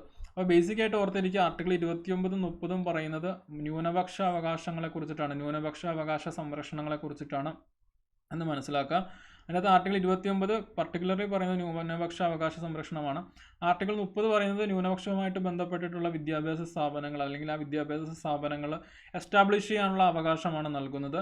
2 തരത്തിലുള്ള മൈനോറിറ്റീസിനെ കുറിച്ചിട്ടാണ് ഭരണഘടന പറയുന്നത്, മതപരമായ ന്യൂനപക്ഷവും ഭാഷാപരമായ ന്യൂനപക്ഷങ്ങളും. അപ്പോൾ നമുക്കറിയാം, ഇപ്പം മുസ്ലിം ട്രസ്റ്റിൻ്റെ ഭാഗമായിട്ടുള്ള കുറേ എഡ്യൂക്കേഷൻ ഇൻസ്റ്റിറ്റ്യൂഷൻസ് നമുക്ക് നമ്മുടെ രാജ്യത്ത് കാണാൻ പറ്റും. അല്ലെങ്കിൽ മറ്റേ ഹിന്ദു റിലീജിയസ് ട്രസ്റ്റിൻ്റെ ഭാഗമായിട്ട്, അല്ലെങ്കിൽ ക്രിസ്ത്യൻ മാനേജ്മെൻറ്റ് സ്കൂളുകളും കോളേജുകളും, അതൊക്കെയാണ് ബേസിക്കലി ഉദ്ദേശിക്കുന്നത്. അതായത് മൈനോറിറ്റീസിനും, ഹിന്ദു ആക്ച്വലി മൈനോറിറ്റി അല്ല, സ്റ്റിൽ ഞാൻ പറഞ്ഞപ്പോൾ അത് കയറി വന്നെന്ന് മാത്രമേ ഉള്ളൂ. ഇപ്പോൾ ക്രിസ്ത്യൻ മാനേജ്മെൻറ്റിലുള്ള സ്കൂളുകൾ നമുക്ക് കാണാൻ പറ്റും, മുസ്ലിം മാനേജ്മെൻറ്റിലുള്ള സ്കൂളുകൾ കാണാൻ പറ്റും. അപ്പോൾ അങ്ങനെ മൈനോറിറ്റീസിന് എസ്റ്റാബ്ലിഷ് ചെയ്യാൻ പറ്റുന്ന എഡ്യൂക്കേഷൻ ഇൻസ്റ്റിറ്റ്യൂഷനെ കുറിച്ചാണ് ആർട്ടിക്കിൾ 30 പറയുന്നത്. അപ്പോൾ 29, 30 ന്യൂനപക്ഷങ്ങളെ കുറിച്ചിട്ടാണ്, അല്ലെങ്കിൽ മൈനോറിറ്റീസിനെ കുറിച്ചിട്ടാണെന്ന് മനസ്സിലാക്കുക.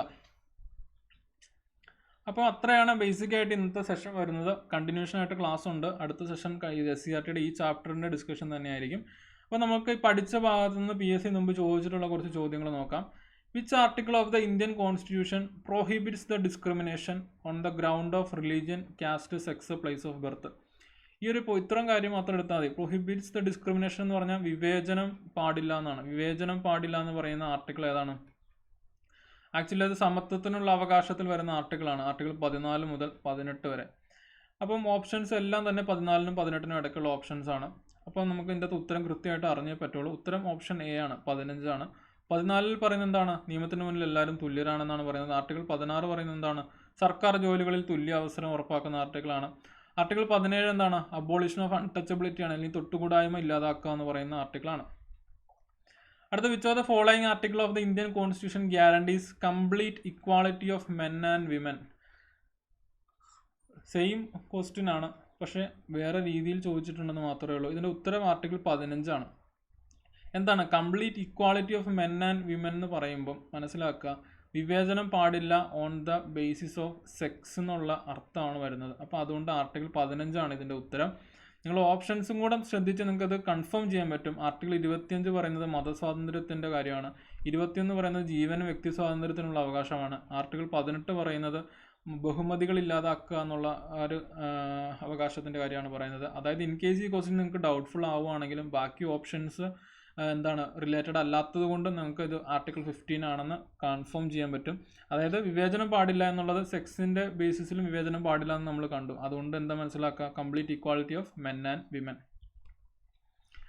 അടുത്തത്, സഞ്ചാര സ്വാതന്ത്ര്യം ഇന്ത്യൻ ഭരണഘടനയിൽ ഏത് വിഭാഗത്തിൽ പെടുന്നു?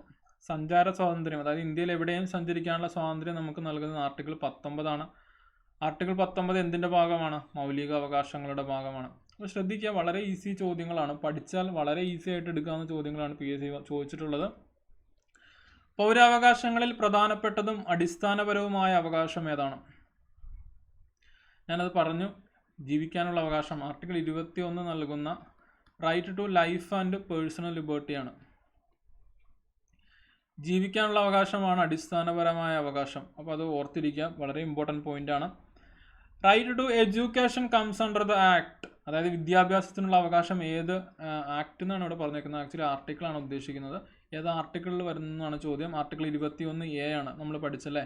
86ാമത് കോൺസ്റ്റിറ്റ്യൂഷണൽ അമെൻമെൻറ്റ് ആക്ട് 2002 അനുസരിച്ചിട്ടാണ് ഇത് ആഡ് ചെയ്യുന്നതെന്ന് നമ്മൾ പഠിച്ചു.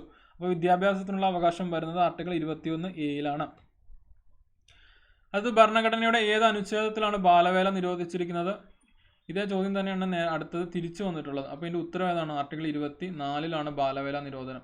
ഭരണഘടനയുടെ ആർട്ടിക്കിൾ 24 പ്രകാരം നിരോധിക്കപ്പെട്ടത് ബാലവേല. അപ്പോൾ ഉണ്ടോ തിരിച്ചും മറച്ചും ചോദിക്കുന്നത് ഞാൻ പറഞ്ഞത് ഇതാണ്.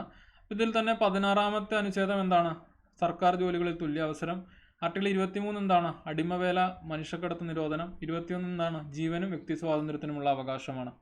അപ്പോൾ ആ ചോദ്യം തിരിച്ചും മറച്ചും ചോദിക്കുന്നതിൻ്റെ പ്രസക്തി മനസ്സിലാക്കുക, അല്ലെങ്കിൽ അതിന് ഇമ്പോർട്ടൻസ് മനസ്സിലാക്കുക. അടുത്ത, dash provides that all minorities whether based on religion or language shall have the right to establish and administer educational institutions of their choice. ശ്രദ്ധിക്കുക, ക്വസ്റ്റ്യൻ മൊത്തം വലിയ ക്വസ്റ്റ്യൻ ആണ്. ഇതിൻ്റെ അകത്ത് ഈ മൈനോറിറ്റീസ് എന്നുള്ളൊരു വാക്ക് മാത്രം എടുത്താൽ മതി. മൈനോറിറ്റീസിനെ കുറിച്ച് പറയുന്ന ആർട്ടിക്കിൾ ഏതാണെന്ന് നിങ്ങൾക്ക് അറിയാമെങ്കിൽ തീർച്ചയായിട്ടും ഈ ചോദ്യം ചെയ്യാൻ പറ്റും. 2 ആർട്ടിക്കിളുകളാണ് നമ്മൾ പഠിച്ചത്, 29, 30 ഓപ്ഷൻ നോക്കിക്കഴിഞ്ഞാൽ തന്നെ 29, 30 അല്ലാത്ത ഓപ്ഷൻസ് ഒക്കെ കട്ട് ചെയ്യാം. 19 ഇല്ല, 21 ഇല്ല, 14 ഇല്ല. ഏതാണോ? ഓപ്ഷൻ സി, ആർട്ടിക്കിൾ 30 ആണ്. അപ്പോൾ ശ്രദ്ധിക്കുക, മൈനോറിറ്റീസുമായിട്ട് റിലേറ്റഡ് ആയിട്ടുള്ള ആർട്ടിക്കിൾ 29, 30 ആണെന്ന് മനസ്സിലാക്കിയാൽ തന്നെ ഒരുപാട് ചോദ്യങ്ങൾ ചെയ്യാൻ പറ്റും. ഇതേ ബേസ്ഡ് ആയിട്ട് ചോദിച്ച വേറൊരു ചോദ്യം ഞാൻ എടുത്തുതരാം. ഇന്ത്യൻ ഭരണഘടനയുടെ ഏത് ആർട്ടിക്കിളിലാണ് മൈനോറിറ്റി എന്ന് പ്രത്യക്ഷപ്പെടുന്നത്? സ്വാഭാവികമായിട്ട് 29, 30 ആണ് മൈനോറിറ്റി ആയിട്ട് ബന്ധപ്പെട്ട ആർട്ടിക്കിൾ നമ്മൾ പഠിച്ചു. 25 അല്ല, 26 അല്ല, 28 അല്ല, 29 ആണ്. ഓക്കെ, അപ്പോൾ ശ്രദ്ധിക്കുക, നമ്മൾ ഇന്ന് പഠിച്ച ഭാഗത്തു നിന്ന് PSC മുമ്പ് ചോദിച്ചിട്ടുള്ള ചോദ്യങ്ങളാണ് ഞാൻ എടുത്തിട്ടുള്ളത്. വളരെ ക്ലിയർ ആയിട്ട് പഠിച്ചാൽ അതിലും ക്ലിയർ ആയിട്ട് നമുക്ക് ഉത്തരങ്ങൾ ചെയ്യാൻ പറ്റും എന്നുള്ളതാണ്. വളരെ റിവാർഡിങ് ആയിട്ടുള്ളൊരു സബ്ജക്റ്റാണ് ഇന്ത്യൻ ഭരണഘടന എന്നുള്ളത്. പഠിച്ചാൽ തീർച്ചയായിട്ടും നിങ്ങൾക്ക് ക്വസ്റ്റ്യനും കിട്ടും, ക്വസ്റ്റ്യൻ ചെയ്യാനും പറ്റും എന്നുള്ളതാണ് എൻ്റെ പ്രത്യേകത. ഓക്കെ, അപ്പോൾ മൈനോറിറ്റീസുമായിട്ട് ബന്ധപ്പെട്ട ആർട്ടിക്കിളുകൾ വളരെ ഇമ്പോർട്ടൻ്റ് ആണ്. 29, 30 വെച്ചിട്ട് പല ചോദ്യങ്ങൾ വന്നിട്ടുണ്ട്. ഞാൻ ഇത് കൂടാതെ നമ്മൾ മൊഡ്യൂൾ പഠിച്ചപ്പോഴും ആക്ച്വലി ഈ ചോദ്യങ്ങൾ ഡിസ്കസ് ചെയ്തിട്ടുള്ളതാണ്. ഓക്കെ, അപ്പോൾ നമുക്ക് ഇന്നത്തെ സെഷൻ വൈൻഡ് അപ്പ് ചെയ്യാം. ആക്ച്വലി ഒരു ക്ലാസ്സും കൂടെ സെയിം ചാപ്റ്ററിൻ്റെ അല്ലെങ്കിൽ SCRTയുടെ 8ാം ക്ലാസ്സിലെ പുസ്തകം ബേസ്ഡ് ആയിട്ട് സെയിം ചാപ്റ്റർ സെയിം ക്ലാസ് ഇതിൻ്റെ കണ്ടിന്യൂഷൻ ക്ലാസ് ഉണ്ടാവും. അപ്പോൾ നമുക്ക് വീണ്ടും അടുത്ത സെഷനിൽ വീണ്ടും കാണാം. അപ്പോൾ ശ്രദ്ധിക്കുക, ലെറ്റ്സ് ക്രാക്ക് കേരള എക്സാംസ് എന്നുള്ള യൂട്യൂബ് ചാനൽ സബ്സ്ക്രൈബ് ചെയ്യാൻ ശ്രമിക്കുക. കൂടാതെ ആഷിക്കുന്നുള്ള കോഡ് നിങ്ങൾ അൺഅക്കാഡമിയുടെ പ്ലസ് സബ്സ്ക്രിപ്ഷൻ എടുക്കുമ്പോൾ യൂസ് ചെയ്താൽ 10% ഓഫ് ലഭിക്കുന്നതാണ്. ഓക്കെ, അപ്പോൾ ആ കാര്യങ്ങൾ ക്ലിയർ ആണെന്ന് വിചാരിക്കുന്നു. അപ്പം ഈ വീഡിയോ നിങ്ങൾ ഏത് സമയത്താണ് കാണുകയെന്ന് എനിക്കറിയില്ല, കാരണം വ്യൂവേഴ്സൊക്കെ കൂടി വരുന്നേ ഉള്ളൂ ചാനലിൽ. എനിവേ, നിങ്ങൾക്ക് ഹെൽപ്ഫുൾ ആയെന്ന് വിചാരിക്കുന്നു. വീണ്ടും എൻ്റെ കണ്ടിന്യൂഷൻ വീഡിയോ ആയിട്ട് വീണ്ടും വരാം. അപ്പോൾ താങ്ക് യു.